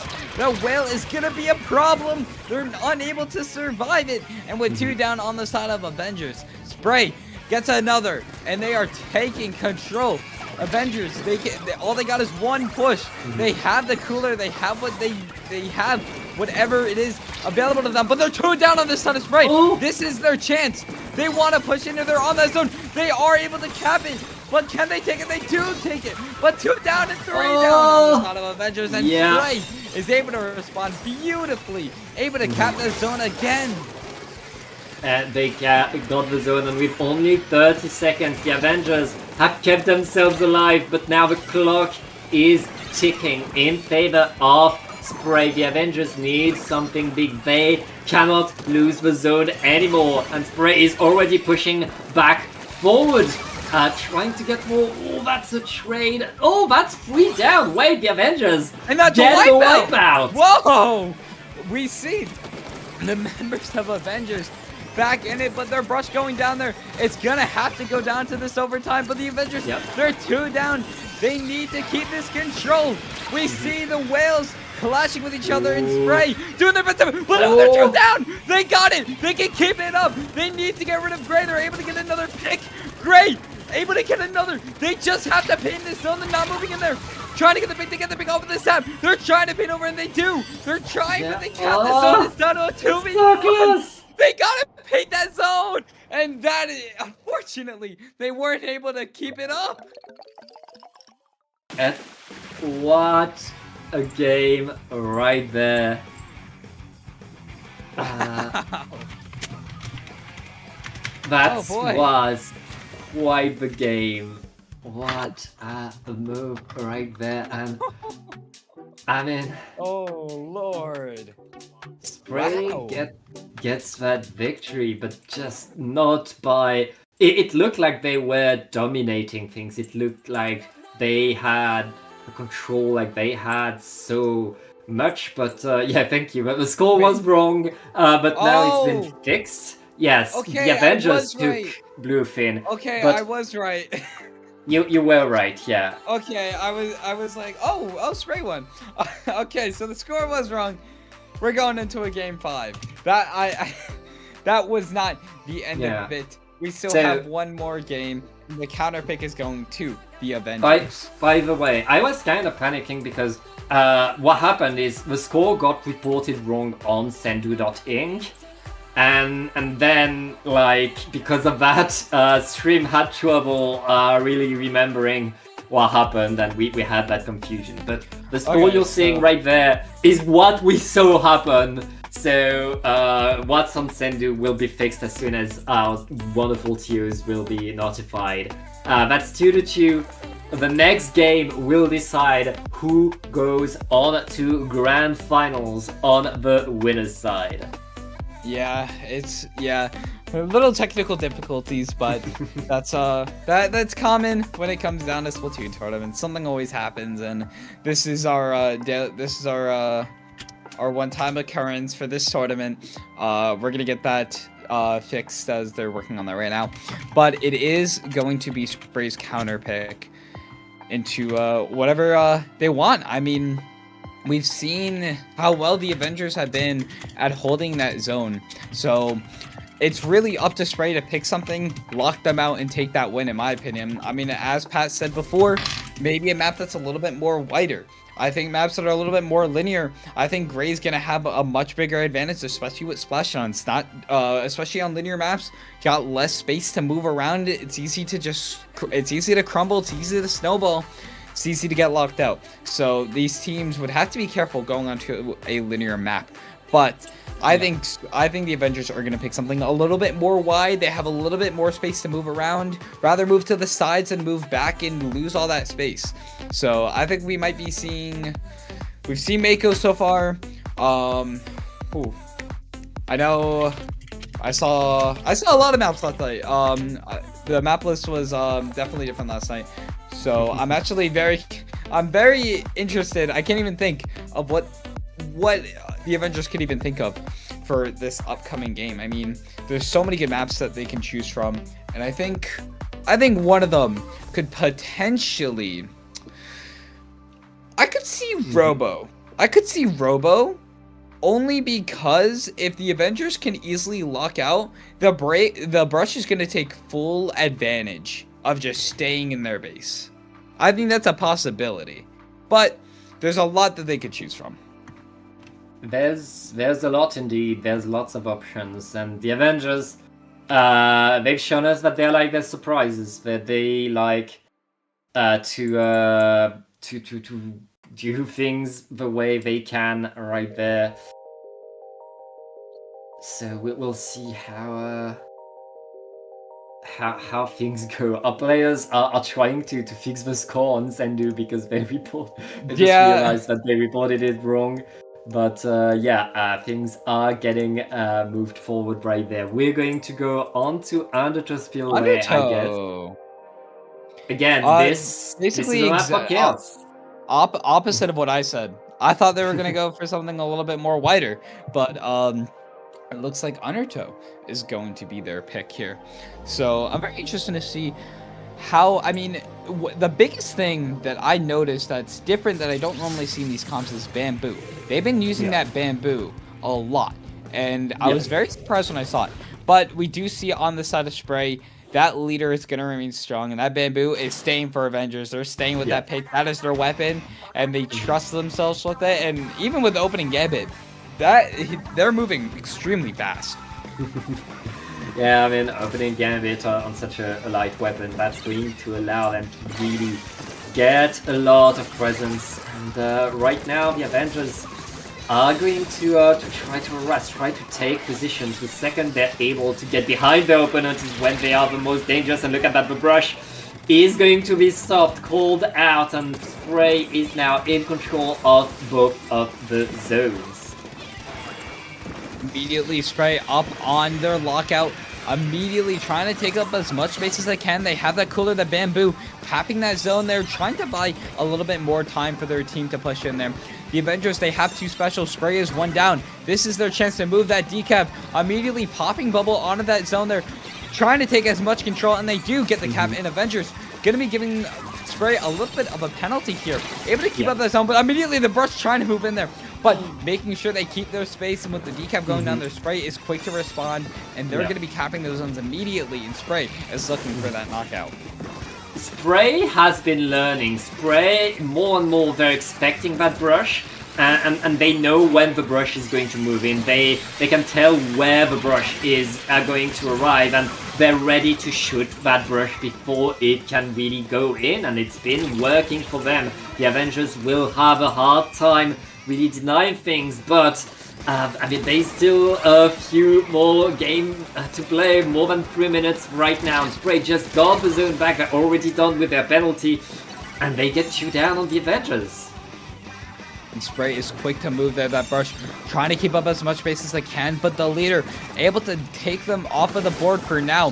The decap trying to find some type of opening, but the 52 making quick work of that, and Spray is up on, literally trying to rush into their base. The members of Avengers are all stuck there, the Brush going down there, and they have such a strong lockout on them.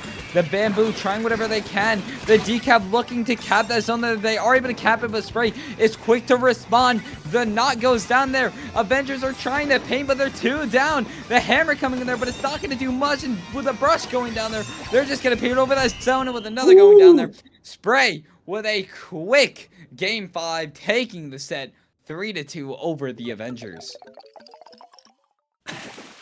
I mean, you were kind of right. That pick from the Avengers doomed them because there's a hallway in the middle. Spray knew that they only had 2 angles to watch to make sure that the brush could not sneak up on them, and only watching these 2 angles allowed them really to make sure, oh well, there's no brush problems right now, they can't get behind us, we can finally set our game up. And the Avengers, Spray won this game! CKK, book score is wrong again, it's 3-2 for Spray. It's 3-2 for Spray. Stuff always happens here, you know, it's sometimes it's just the voice in your head. It tells you something and it's like sometimes you gotta trust the voice, sometimes you gotta trust your eyes, in my opinion. And my eyes were telling me that something was wrong there. So Spray taking a very close 3-2, and they're going to be heading off into finals. But I mean, what a performance from the Avengers. I mean, especially against some of the best, the Avengers were still able to keep it up strong, and they still have a chance. They're going to be sitting in losers bracket finals. Next up, we have our best of 3 loser semifinals against Legendary and EZMD coming up. But before we get to that, we're going to take a small break, handle a few things, and we'll be back soon.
Hello, everybody, and welcome back to In the Zone number 51. My name is Matt, and I'm here with Pat, and it is time for our losers bracket semifinals. We are down to our top 4 teams here. We have a Legendary up against, you all know them, Easy MD. Yeah, and Matt, we have a few things to note, a few things these teams have in common. First of all, they know each other very well. They've played each other so often. They've been at the same level of high-level European Splatoon and have shown, they've fought each other over and over throughout so many tournaments. So these are two teams that are ready for what's about to happen. The other thing to note is these two teams were not meant to meet in lower bracket semifinals. They were meant to meet in the upper bracket semifinals, but both of these teams got knocked down by none other than the Avengers, and the team that wins this set, wins this best of 3, will get to try again against the Avengers. We actually see the Dapples coming out from the side of Legendary, so it's nice to see some representation there. Easy MD actually running Luna Blaster. I have not seen that in a second. Yeah. Immediately both teams going for the zone. We see Silver immediately trying to take whatever picks that they can here. They have that cooler. They notice the gal on that left side. They want to take care of them. 2 down on the side of Legendary, and Easy MD responds beautifully. They just have to cap that zone. Yeah, that's Easy MD in yellow right there, setting themselves all across the zone, but they're not able to paint it. They're not able to really get that control, and U-Snipe with the vacuum will allow the rest of Legendary to push in, and Devin not really able to force anybody out. That's 2 down on Easy MD, and Legendary really holding their control on the zone. Matt? We see Devin able to get a pick off of the Trine. The Luna goes down there. This is Easy MD's chance. They have control over that zone there, and they want to take as much grid as of a position as they can here. But with their Dapples going down there, it's going to be a little bit risky. There goes that Booyah Bomb. They got to throw it off there. Not able to get too much value from it. But Easy MD, quick to paint over that zone there. They have a bit of a score to get through if they want to take the lead here in Legendary. Just does not want that to happen. But no! Immediately! Whoa! I think there was a triple that happened there.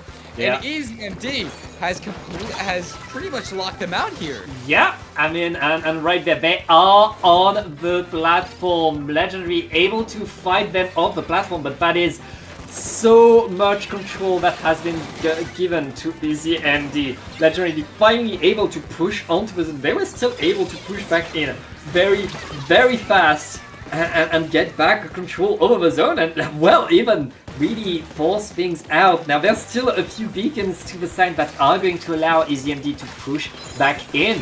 But, I mean, given the wipe that we just saw, Legendary was able to get back up incredibly fast. We see the Blaster trying to trade out with that 96, trying to get with the value, but they are able to get one, which is going to be really good there. 2 down on the side of Legendary. Easy MD still has control with that 6-point lead. They are staying strong, and another pick coming through there. And Easy MD still trying to keep it up there, but the Avengers are quick to react, and they take that zone. The power of the Luna at short range. Right now, Legendary are in every fight. And these fights are really going their way. They're simply able to hold themselves, really take a lot of control right there. And now with the heavy splatling on top mid and 3 down on Easy MD. Legendary, it's their turn to move in. It's their turn to try to get the platform. We see how, this heavy is going to just remain on this top spinner. You can have so much control here, but 2 down on the side of Legendary. Easy MD, they want to move there. The time is ticking. It's time for them to go now. They're trying to keep control, but with 6 points remaining, caps that zone, staying back into the game, and they have another chance to to lock out Legendary and potentially take this game here. Really, we see Silver able to get a really sneaky pick onto that try, making sure that right side is completely locked down.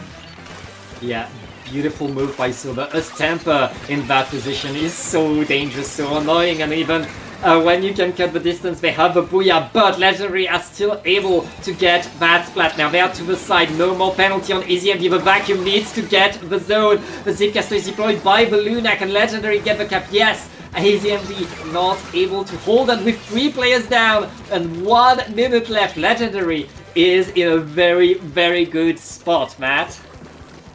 I mean, with 45 seconds remaining, it's gonna be tough if EasyMD wants to come out on top this game. Their blaster goes down, but the Luna on the side of the Legendary goes down there. The Dapple's moving in there, able to get the pick off of the 96. That's gonna be huge. They need to cap this zone here. They're trying to, but the Dapples goes down there. And Legendary do whatever they can to keep that zone there. And with 2 down on the side of EasyMD, they're gonna ride it out for the knockout. And Legendary takes game 1, which puts EasyMD in a very difficult position. Yeah, I mean, that is big game for Legendary. Really not letting EasyMD get away with what they're used to getting away with right there. EasyMD, they, at the start of that game, they got a wipeout. I mean, early in the game, it was not enough. Legendary instantly came back forward. They were not the team with the beacons, but they were getting back to the zone faster than EasyMD could. And really, that ability that Legendary has to really move incredibly fast allowed them to get their point, to get that first game. And in a best of 3, getting a game is a pretty big deal right now. Legendary only needs to win another one. They are 1 game away from taking the win, and not only confirming their spot on podium, but having another chance, or having a chance to go up against the Avengers, and we've seen how strong they are. So it's gonna be a fight, and EasyMD is not gonna let it go out easily. But it looks like we are gonna be seeing pretty much, I believe, the exact same comps on both sides. Yeah, I guess that's the idea. No change in terms of comp. That's not the same Luna Blaster. This one is the Neo with the hammer. And there's also a Tri-Slasher Nouveau. So Legendary is the team that's kind of changing what they're doing, adapting to the map right there. As EasyMD are able to punish them and to really get their control up. I mean, we've seen EasyMD hundreds of times in tournaments, and I think me and you, Pat, we know how quick EasyMD is to act, especially on a map like Barnacle. Able to get a sneaky pick off of that Luna. Booyah goes out there, Wavebreaker goes out, Cooler goes out there.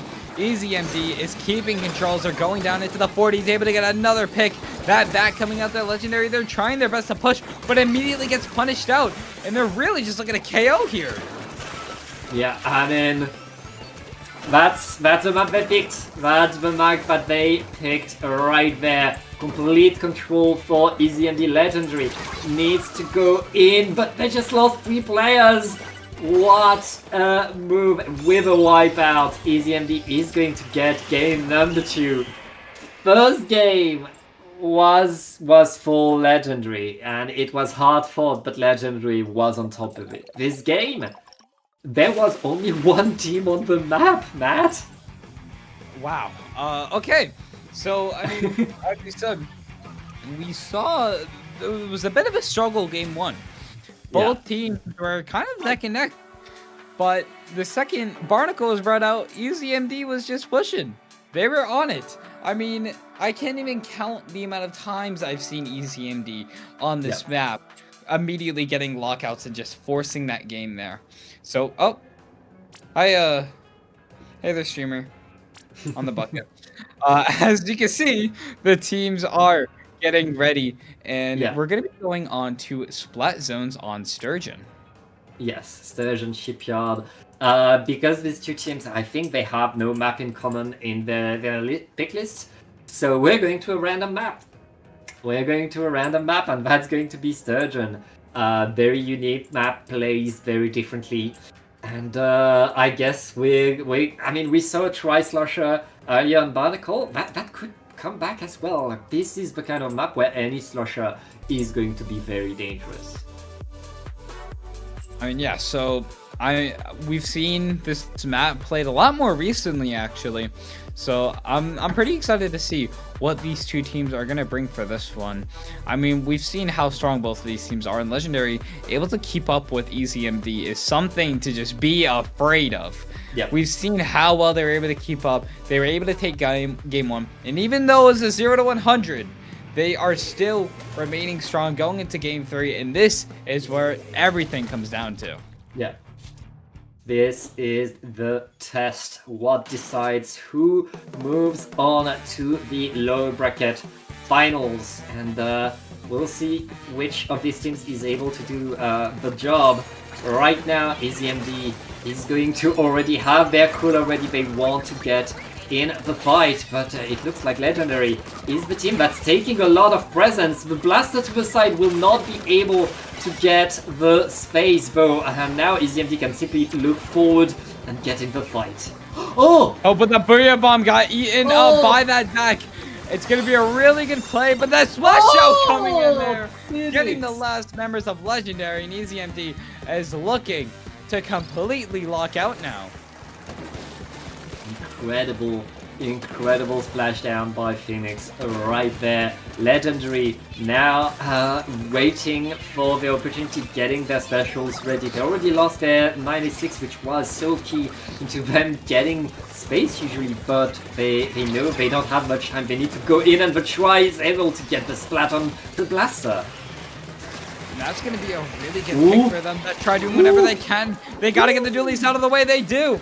And Legendary is looking to cap that zone that Try. Completely just taking control there. But we do see some picks coming off of the board there.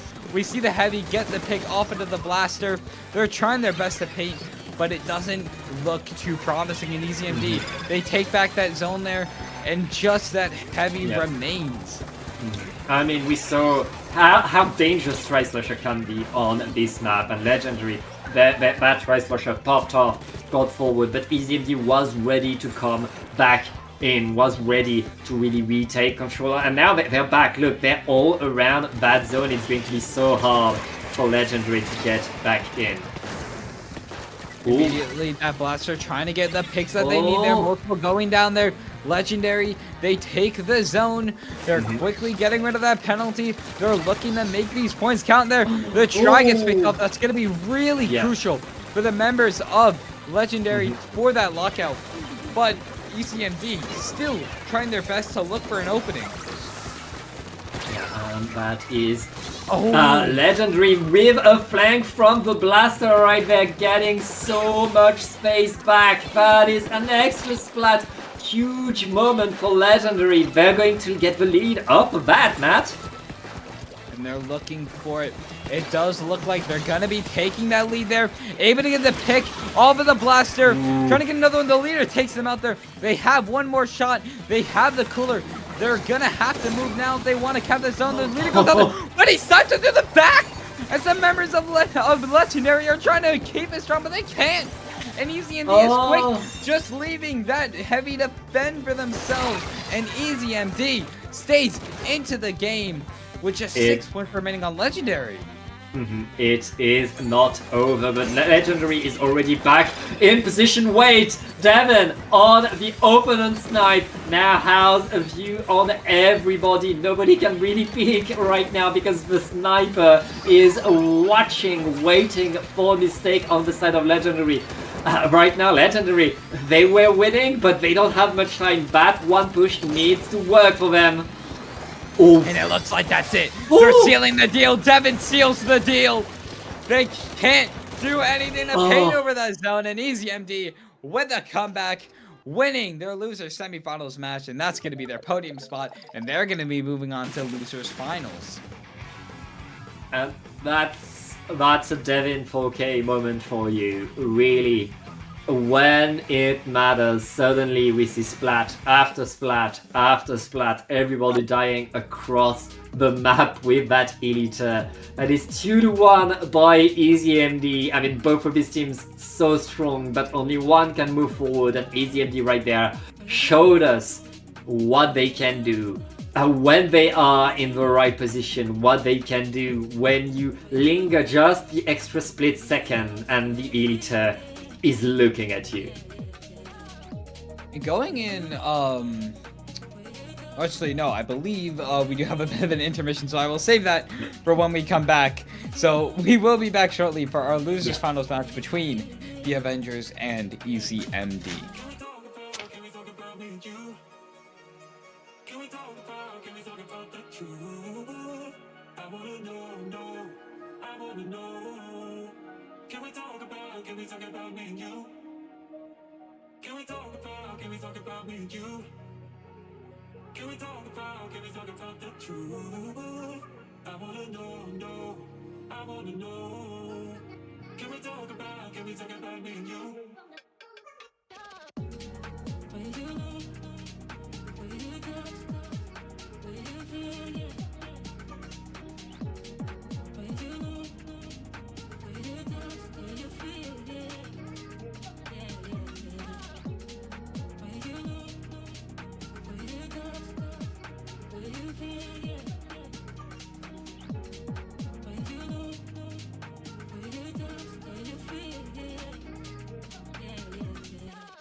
on you.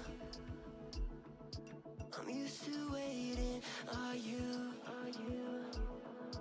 Would you be waiting there too? I'm used to staying. Would you? Would you be waiting? Dopamine when you send pictures. When you send pictures. Can't be waiting. Can't be waiting. Dopamine when you send pictures. When you send pictures. Would you be waiting?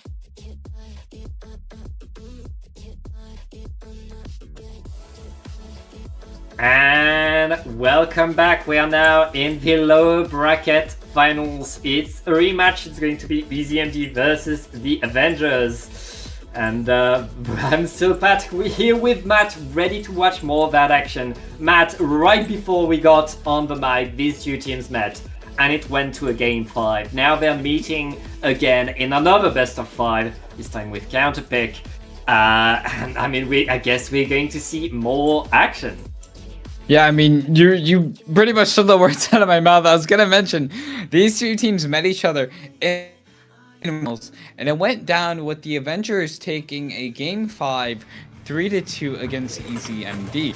So it's gonna be really a really interesting to see, especially with these counter picks in mind here. But we're gonna be starting on Splat Zone to Mahi. We have that brush coming out there again from the Avengers. So let's see if they're gonna be a nuisance and just provide as much of the destruction as they need for EZMD to really crumple. Well, it looks like EZMD are able to win the first team fight and really push the Avengers out. We know how the Avengers want to flank, want to get some demon things going. For now, as the map is a hallway, that's going to be rough for them, but they're able to still get back to the zone, get a few splats. I guess we're not going to see. Yes, the water will drop, but now the Avengers are still in that fight. It was an old joke. I don't know if we still say it. But when the zones, when the map lowers on Mahi, we can play the game. So a little bit more space for the Avengers to move around here. But EZMD really quick to react. I mean, they're already down into the 20s now, and they have one chance if they want to take this. But they're just going down there that brush, trying to do whatever they can. They are able to find a pick 2 down on the side of EZMD. They want to move in with the hammer, trying to cap this zone. There one goes down there. They're trying to paint this zone's gonna cap. With a splashdown coming in there, Avengers stay in the game. And with that wipeout, leaving EZMD, but a crazy lead EZMD has. They have time on their hands to formulate the best push possible to take control. That's a big lead, but on zones on this map, you can expect a KO to come right there. The Avengers know that they can play tools, but right now EZMD going in, getting an extra trade with the Booyah Bomb on the zone. They'll be able to neutralize, but not to cap. They're not able to cap. They get punished. But the fight is not over though. EZMD is still around, and with a wipeout, they will get their capture. And the Avengers, They fought well, they were able to hold for a while, but they were not able to keep EZMD out. We see that clear going out there, multiple down there on both sides. We see the Zap immediately pushing in there. Zap able to get a pick there. The brush, I mean, the blaster and the E-leader staying on there. Devin able to get the pick over the hammer. Still, EZMD has control, and the Avengers have one more push if they want to take this back. This penalty is very quickly running out. Yeah, right there. Oh. Splashdown way too far from the zone and gets splatted. That is going to cost the Avengers a lot. That's... no. Yeah, not this time. Not this time. EZMD takes game number 1, Matt. Wow, okay. So we've seen how close these two teams were previously. So a little bit of a unexpected game there. We see EZMD completely just taking control there, able to get all the way down to 4, and then even with that cap out, they were able to take it back and run that penalty down to 0, and they're going to be taking this first game against the Avengers. And now the Avengers, they have this counter pick, and the Avengers, they're wondering what's gonna work here. EZMD is one of the most established teams right now. They're one of the strongest teams, in the West right now. Yeah. And the Avengers, they have a mix of both Western players and Japanese players. So I'm very interested to see what we're going to be seeing for the Avengers, because they have to counterpick. They have to pick the perfect map if they want to win this. They have to pick the perfect map. They have to win this next game. I mean, one thing I'd say is they have a list of maps to pick from the fact that they already met that team and took 3 games of EZMD. But one of these 3 games that they won was on Mahi Mahi Resort, and they didn't win on it twice. They were not able to win again. So they know that EZMD is the kind of team that is good enough that beating them on the same map twice is not going to work so well. They're able to adapt, they're able to learn, they're able to do better. Here we saw really as EZMD take control of the map several times, being able to push completely the Avengers out, and the Avengers struggling to get back forward. We've seen this team, the Avengers, really being able to create chaos, but it really felt like EZMD did not let that happen at all. Now going into this game, I mean, they're definitely thinking, I mean, they need to pick something that's going to work so perfectly in their favor here. So the question is, what could they possibly pick? I mean, they have a lot of options here. I mean, we started out on Mahi, which technically, in my opinion, isn't really playable that much until that water drops, which by that point, the other team could have potentially a really big score. So it's interesting to see how the Avengers are going to be approaching this game. I mean, Mahi's just one of those maps that it's easy to get locked out on. So the Avengers, maybe they're going to pick something that's a little bit more open. I said it before in the winners bracket set. I said they might want to pick something a little bit wider, and they picked a little linear map. So maybe they're going to take that into account. They'll take my advice. No, they won't. Well, Matt, we're going to Mako Mount. Okay, that works. Yeah, it's a map where they will be able to bring the chaos at all time, and that's what they want to do. They want to be able to get the flanks, and this is the flanking map. So I guess it's time for the Avengers to play on their map pick, and we'll see if EZMD are able to stop them. We see pretty similar just normal comps you see from both of these teams there. Splashdown coming in for EZMD. I mean, Splashdown is actually really good on this zone, so excited to see how EZMD is going to be using that to their advantage. Immediately we see the combo between the decap and the brush, but we do see the shiz coming in there, but the Dapples does go down to the brush. And they're actually able to get one. They get one with the hammer, and they want to try to get the members out of the way there. So we're able to clean it up, and EZMD is quick to respond, and they still have control over that zone, and they're looking to get as many picks as possible. That brush is so dangerous right now, but not dangerous enough. The rest of EZMD was able to get the control and to set themselves in defensive position. Now the Avengers activating the chumps are going to move in. They're already to the side with both the brush and the decapitator on each side. They'll be able to completely go around EZMD. And now we're back to the fight for the zone. Oh! And EZMD just has control. They're 3 down. And that is a wipeout on the Avengers and EZMD. I mean, the Avengers have one more chance if they want to push this, and they're going to have to really hurry it up here. The decap on that left stack, trying to get whatever they can. And they're really running out of time here. They're just going to have to run it for the zone there. EZMD still staying strong, and their staff goes down there, but we do see the decap on that flank there, but they can't get any value from it with another wipeout. EZMD takes another quick game. It's... The Avengers got good moves. The Avengers were able to go around to get the flanks, to get behind EZMD. and then they die. Then EasyMD was like, oh, here you are, boom, and that was it.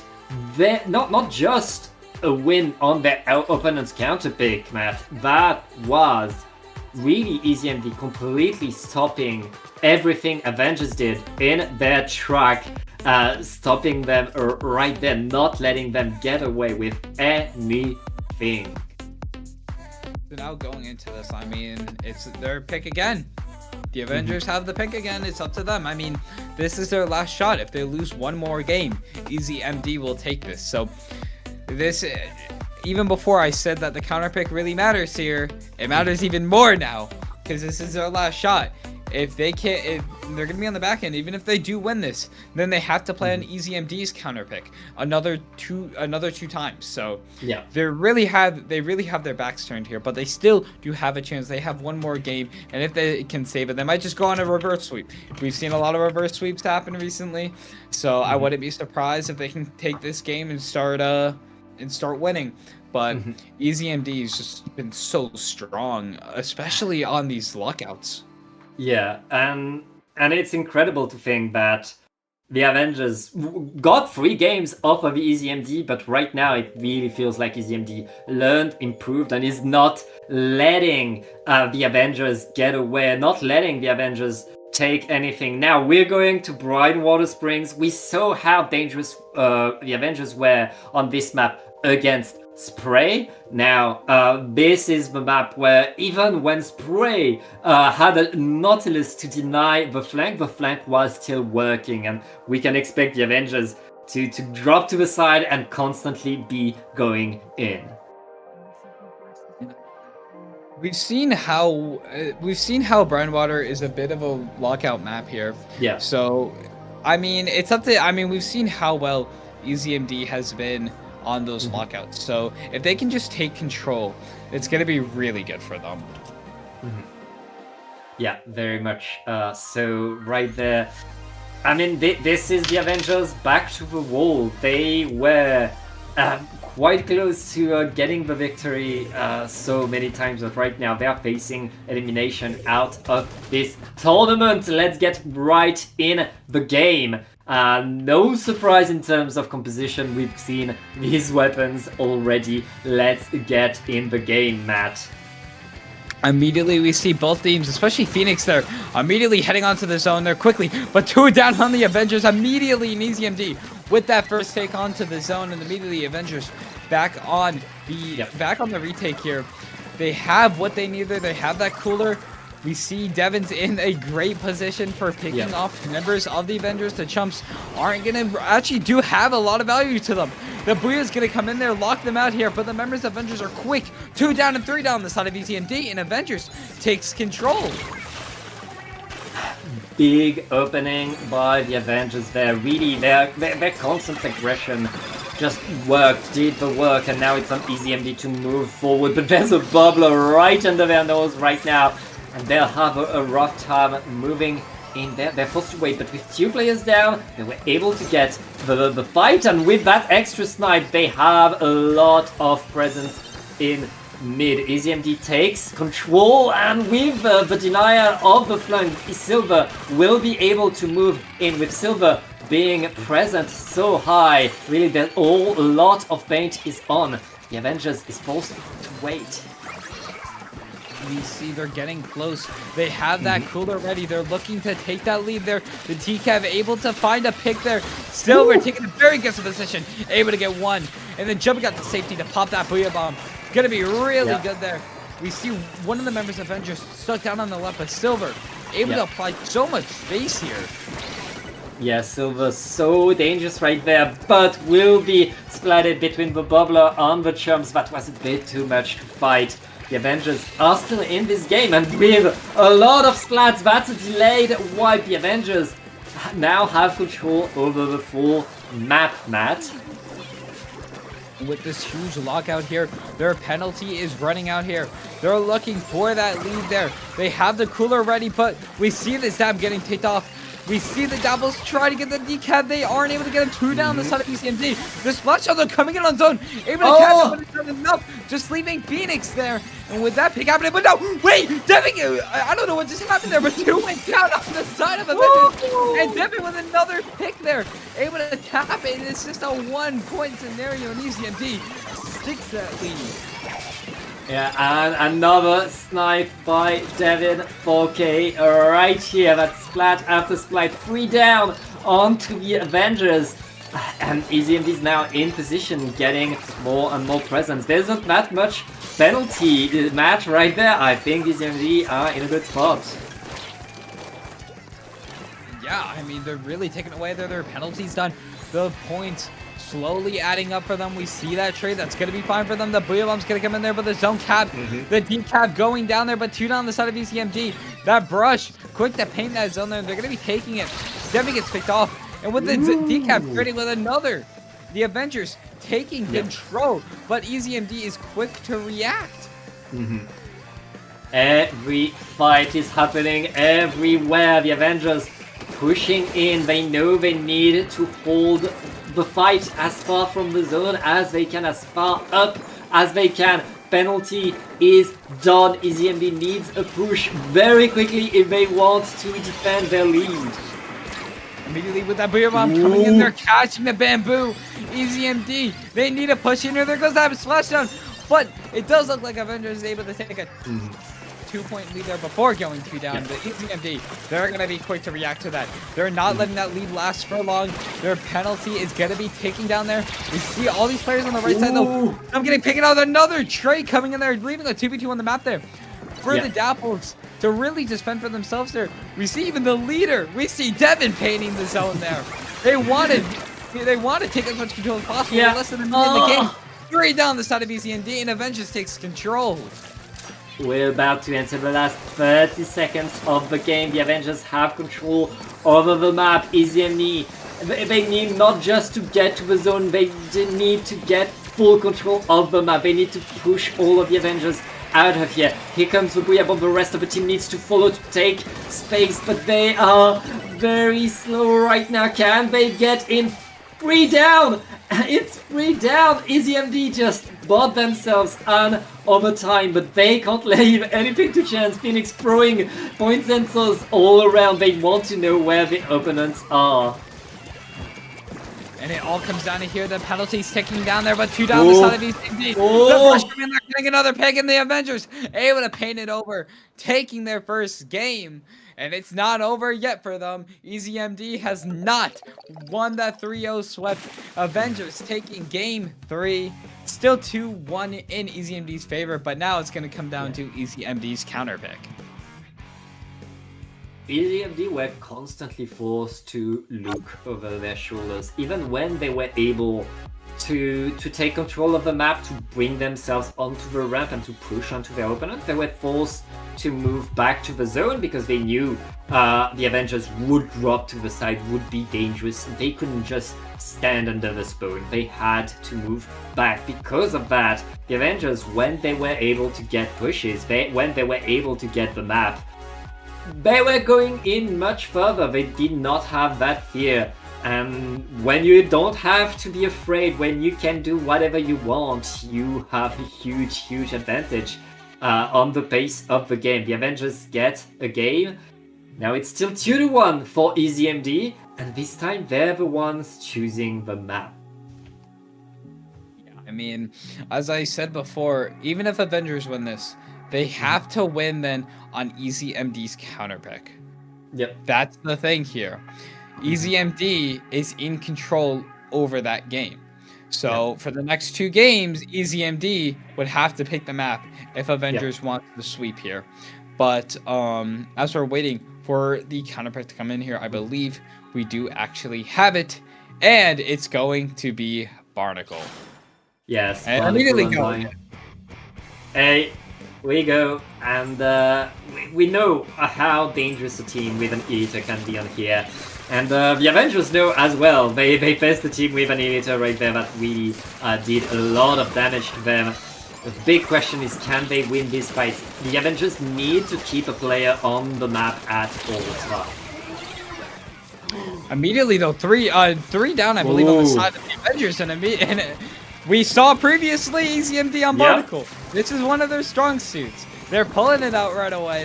They're looking. They're 2 down on the lockout there, leaving just that brushed up fend for themselves. With that hammer, they are able to get a pick there. Chumps flying out there. Devin trying to just make sure Yeah. that nobody's looking for that zone there. But we do see that Cap and the Avengers are able to cap that zone. Yeah, I mean, the Avengers being able to keep the fight in mid is what they want right now. EZMD waiting for the opportunity, but with 2 down onto the Avengers, they will have the opportunity to move forward. All they need is just one angle, one way forward. If they can get the player onto their opponent, they'll have the fight, and here comes the Dapples shredding forward. EZMD is now trying to get on the hunt, but the brush, nope, no, not the brush. EZMD gets control of the map, and now, Matt, this is where EZMD is the most dangerous. I mean, the second that big lockout comes in there, it's going to be really scary to come out from. And we do see that decap going down there. Phoenix on that blaster, just keeping so much space under their control here. Immediately pushing up there goes that splash on. Unable to get value from it though. As the members of Avengers, they're going to use this as an opportunity to move up. The dualies go down there. As the score is taking down, the Avengers moving quick to take out Phoenix and take that zone. Still in the game, but 2 down. And it's just that brush behind them.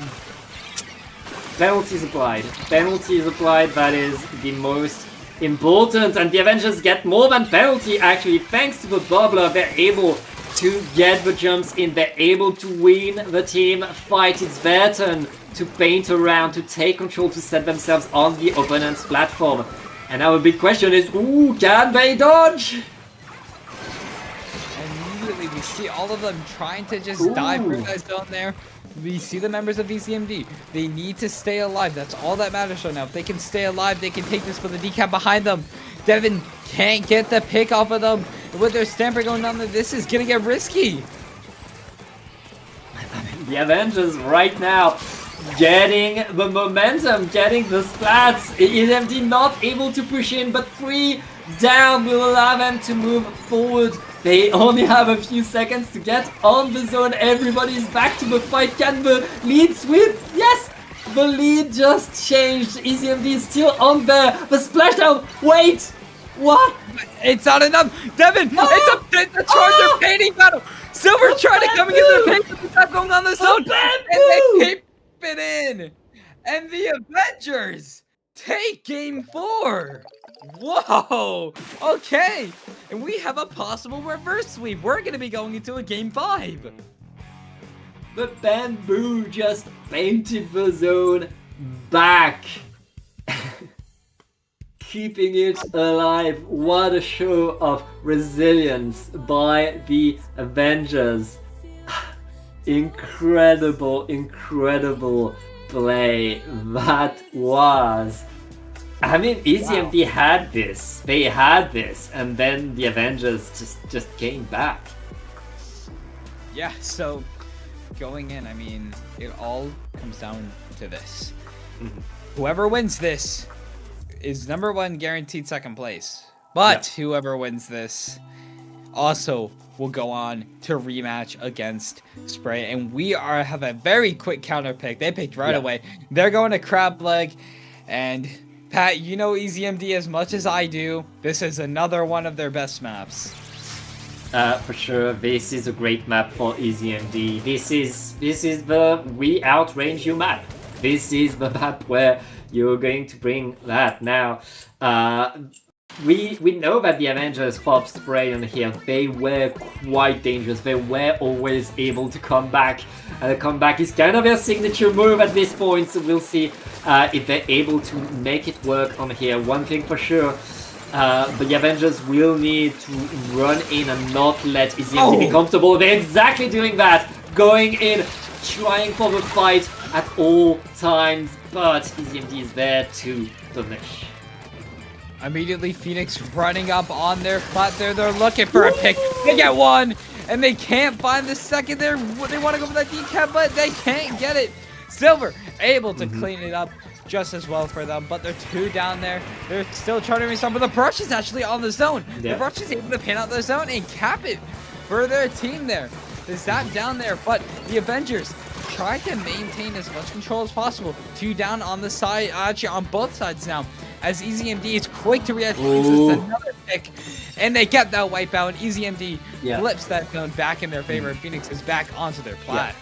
It's not just a wipeout, it's a wipeout that they got on the Avengers side of the map, which means that they're able to push in right away. Phoenix just got a bit more fight right under the opponent's board, and is still in there to maintain the aggro, the splashdown coming in, simply not letting the Avengers be comfortable anywhere, but the Avengers create their space, create their opportunities, are going to get onto the zone. They just used a lot of specials to be here, and they haven't gotten the penalty yet. They need to paint for that penalty. Can they paint for that penalty? EasyMD still around. Devin with the liter and Silver with a step of painting, not letting the cap happen, and they're able to retake, Matt. Down into the 20s now. It comes down to this.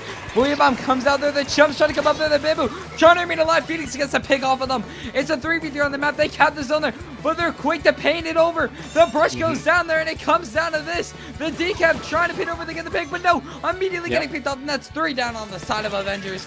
And with that, it looks like EasyMD comes back, takes game 5, and they're going to be meeting Spray back up into the finals. The grand finals, actually. Yep. EasyMD taking their revenge, beating the Avengers in a second close set that these two teams just had. They are now in grand finals of In the Zone 51. We had 26 teams that registered for this tournament. We only have 2 teams left to decide who is your zone's champion. I mean, this was their revenge. The Avengers beat them 3-2 in the winners bracket. So, and here they are meeting up in losers finals for another insane set. EasyMD able to close them out 3-2, completely stopping their momentum. And I believe this will actually be the first time EasyMD is meeting Spray in the grand. Spray, yeah. This is the first time EasyMD is going to be encountering Spray. So very interesting to see how this is going to go out. But of course, we got to get all of them in the room first. So we're going to take a second to go do that, and we'll be back shortly.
time you come back, it's like falling down these lies again.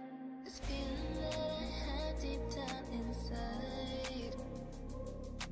I just wanna be the one you need. And now I need you by my side. I can't sleep at night. Let's get lost in time. Leave it all behind. I can't get enough. All that I'm enough. Let me be the one for you.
Where you look, where you touch, where you feel, yeah. Where you look, where you touch, where you feel, yeah. Can we talk about me and you? Can we talk about the truth? I wanna know, I wanna know. Can we talk about me and you? Can we talk about me and you? Can we talk about the truth? I wanna know. Hello, everybody, and welcome to In the Zone number 51. We're in the grand finals. My name is Matt, and I'm here with Pat for the last time. And we have Spray up against EZMD. We just saw EZMD take a very close Game 5 against the Avengers. And for the first time for this tournament, EZMD is up against Spray. Yep. I mean, that's a big weekend for both of these teams, but they're once again fighting, ready to play at that top level. And what better map to start it all than Mahi Resort, a map that's very balanced, a map that we've seen played several times already.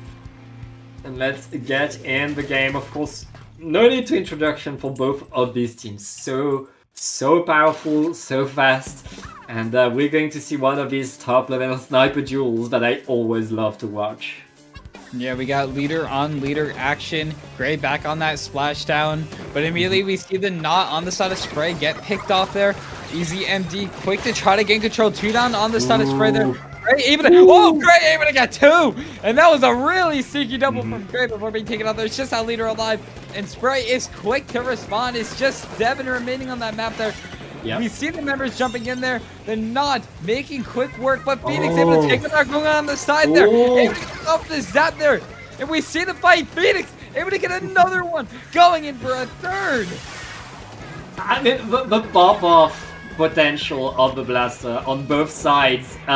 We see really this weapon can flip the state of the game so quickly. Right there, EZMD has the control over the zone, but it's not over. We're still fighting for it right now. Spray tried to get back in, but they lost a few too many players. It looks like EZMD will drop the water.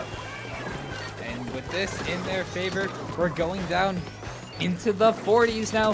Spray on the back end of things, able to get the pick off of Silver. And with that, they want to move. They're going to pop that Kulu. They're going to pop their wave. It's time for them to move. They get a pick on to the blaster. And they are ready. Devin on that side, they're trying to get whoever they can there, but Silver getting taken out there. And the members of Spray are quick to move back in there, able to get the pick off of the Dapples, and Phoenix also gets taken out there in Spray. They're back on control with that wipeout. Nice control right there by Spray. They've got a lot of paint around, and with that splat on Phoenix, that's a big frontline option, but EasyMD just lost that. A lot of fighting power. And look at the zap right under there, getting into more fights, knowing that they can simply keep the fight so far away from the zone. EasyMD forced now to really do everything just to get back on the zone, but with 2 down onto Spray, they will be able to get the fight. The split is taken though, and Spray is able to keep the fight going as they jump back in. Flash shot coming in there. That's going to cap the zone. EasyMD. They're staying strong. Spray with that 2-point lead. 27-25. They're 3 down. And this is going to be Spray's opportunity to move back in there. They cut the zone there. We see the zap back. Actually, the Dapples, backing up a little bit. Making sure that they keep their flat and make sure the members of Spray don't immediately rush up there. But we do see that really sneaky pick off of the Dapples and 2 down the side of EasyMD. And Spray, with that heavy lockout, they are working towards getting that penalty out of the way there. They have the cooler, they have all of the resources they need. Yeah, that's a huge lockout by Spray right there. 2 versus 2 though. Oh, it's not over with an extra splat. It looks like EasyMD will take back control over the zone. And with a few more snipes, EasyMD takes not just the control, they take all of the map right there. Spray is pushed back away. And Matt, look at that penalty. There isn't that much penalty. EasyMD is in a very good spot right now. And as you say that, they go 2 down, Pat. Yeah. You cursed them. The E-leaders taking great advantage of that, and Spray is back in control. And we actually see 2 on that left side trying to just fight for their lives right now. Silver needs to stay alive. That leader does not want them to stay there. And gets the pick off of Phoenix, and that was a really quick pick there. Their penalty is really ticking away there. 2 down in Spray. Has the lockout they needed. They want to KO this. Their Stampers down there. Brain going out there. They just want to keep them back at all costs. Incredible holding right there by Spray. Just a few more ticks. EasyMD needs to paint the splash down, and the Booyah Bomb will be enough. Only the Booyah Bomb was enough. Actually, the splash down is used to get the follow-up, but Gray is there to answer, and that's a few splats. EasyMD just used all of their resources to make sure that they have paint around that zone, and now Spray, who led them, is answering and getting back in control. And now with just 20 seconds left there, the knock gets picked off though. This is a chance that they have. EasyMD gets that pick there. Their Dapples respawn and they're not going to have cooler for this last push, so it's going to be risky. They have the next 10 seconds to take control, but they're 2 down in Spray. Still strongly trying to cap that zone there, but it doesn't look like they can do it. These last final seconds, Devin trying to the trick shot, but it's not going to work. I'm sorry, Devin. You didn't get your moment. And Spray taking game 1 of Grand Finals. 1-0 for Spray. EasyMD bringing the fight, getting the pushes, getting the presents, but at some point Spray a bit more effective, a bit more longer on the zone, pushing a bit further into enemy territory, getting just each time an extra inch, an extra few seconds of control, and these seconds over the course of the game, they add up. Spray gets their victory, gets the 1-0. And Matt, now it's on EasyMD to find the counter pick. They have a lot to discuss. They know how strong Spray are because they met. They fought half of these players already in the Global Gauntlet, and the other half is from PXG that they've fought over and over in any Western tournament they've entered. Both of these teams, as you said before, I bet you they're both exhausted right now. We've seen, I believe, I don't know about the entire roster of Spray, but at least 6 of the players in this tournament we saw just about 12 hours ago. in All 9 actually. 9 hours ago. No, Not no, no. just I 9 mean, or- all 9 of the players who Oh, are 9. in these Okay, two all 9 teams. of them. There's 9 players in these two teams. Okay. They were all in the global gauntlet. Spray Okay, so had player all- from PXG and from my memory is bad. 07 and EasyMD had players from EasyMD and also Ant, who was a part of. Let me check. Of No Mercy, of course. Yeah, so just previously, all of these players met each other in Yeah. the Global Gauntlet final. So I know they're running a little bit low on fuel here. And even with that in mind, Spray taking a very solid game 1 here. Yeah. And EasyMD, they're bringing out Barnacle. This is their map. They know how well to play on Barnacle, and they want to take this for their advantage. And if they can get this, I just know it's going to be a super close set. And it's up to Spray to remain on top. Yeah, I mean, EasyMD very dangerous, very fast on here. We know if they're able to set themselves on their opponent platform, the Eliter Devin 4K will be there to do that. But on the other side, they have very similar tools. They could do the same. And Suemaru bringing the 52 gal to get into more fight, to survive a bit longer. It's Gray that's going to grab the zap. Gray, I mean, we've seen Gray on Blaster a lot lately, but Gray is just, I think, the best support I've ever seen. Immediately moving in here, we see multiple going down on both sides there. EasyMD slide. As I say that, we actually see down to a only one. Gray doesn't even has to paint that zone here, and they are gonna get that cap there for the early game there, but they're not getting taken out there. Silver quick to take advantage of that. They want to get these picks. 3 down on the side of Spray, and EasyMD takes quick control back into the map there, and they're looking to lock out Spray immediately. And Phoenix throwing the point sensors. They want to know at all times what their opponents are doing. Information is key, and EasyMD, they're using that information well right now. Going in, big splashdown by Phoenix. That's going to be splatted, but that's the... Oh! The collateral coming in there! He put against 2 of them. And with that, Spray's gonna take initiative to try to take the zone back, but still, even with that in mind, they can't. They're not. The last one remaining in EasyMD. And with that, it's just Gray down there. And Silver's able to make quick work there. And it looks like they can still keep it up there as they're looking. They're down into the single digits now. It's just onto this. And with these final picks securing it, EasyMD takes a very, very fast game too. And Spray got incredible fights right there. Spray was able to get splats, to get a crazy snipe, but EasyMD had control of the space. Where even when they were getting splatted, they were not getting out. They were keeping their positions, and if you're able to not move and you're in front of the zone, you're in a very good spot. EasyMD, who on paper are supposed to win this, they just got really punched in the face and they were not ready for it. So going in with this next game here, Spray's counter pick. So they have a little bit more. They have a little bit. They have a little bit of knowledge here. They see that EasyMD is one of those teams that really take full advantage of what's happening, and even with at the end there, that double pick with that leader with the collateral, it still wasn't enough. So they know that EasyMD is great on lockout.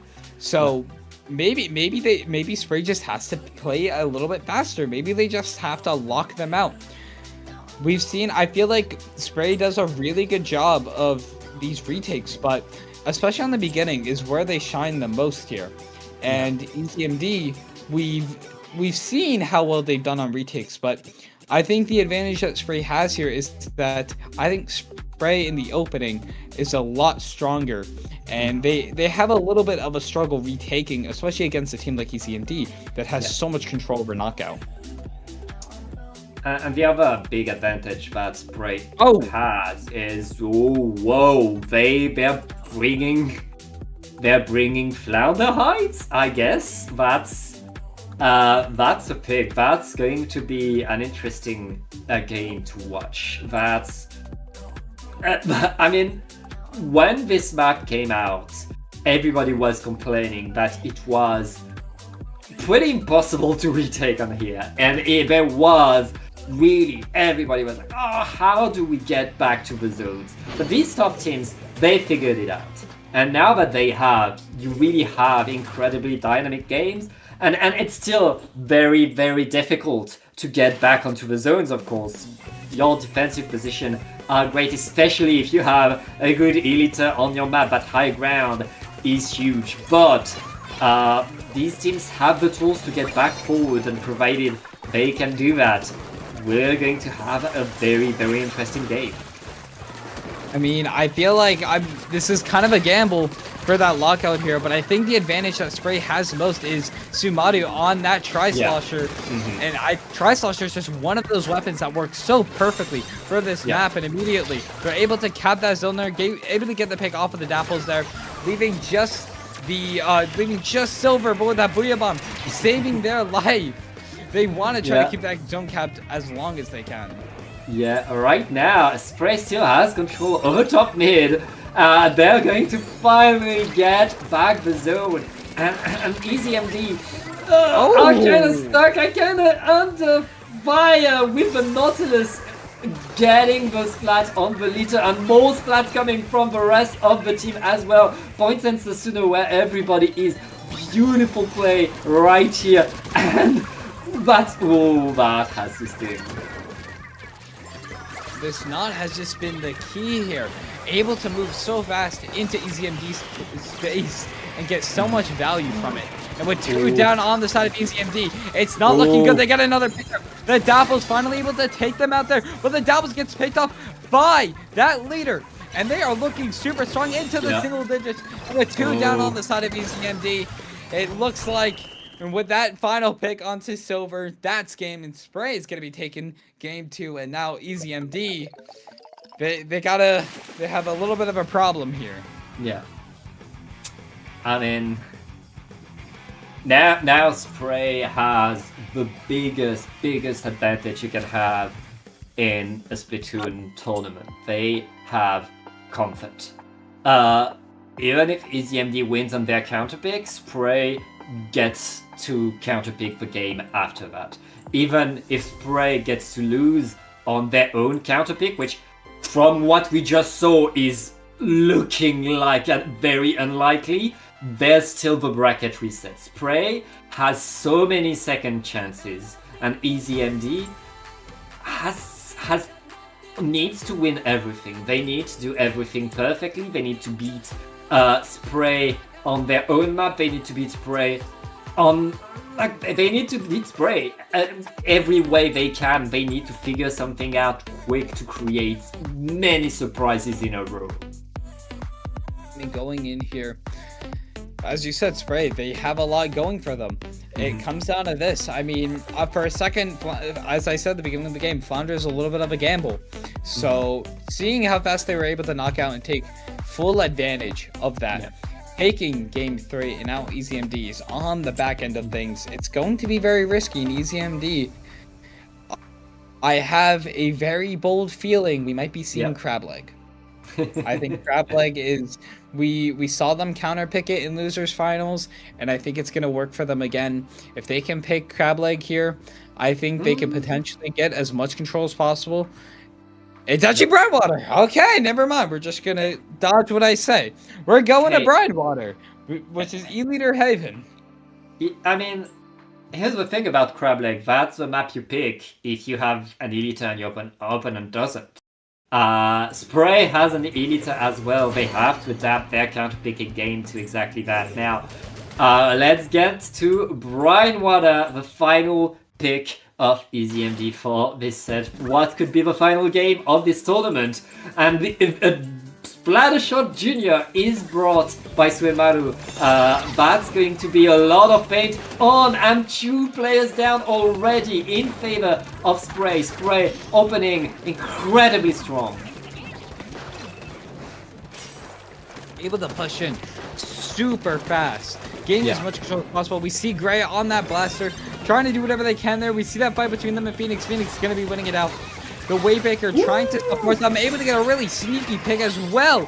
Immediately pushing up, and that is a wipeout. And EasyMD is back in control, and they are looking to lock them out completely. Yeah, EasyMD. Very good positions right there. Getting the splat on Gray without dying to the splashdown, and getting an extra splat. Beautiful moves. That's how you want to play Dapples right there. Always knowing when to attack and when to paint around. EasyMD right now are getting more and more splats. They're not stopping, and Spray, they're coming in and dying over and over. I mean, we're going down into the 20s here.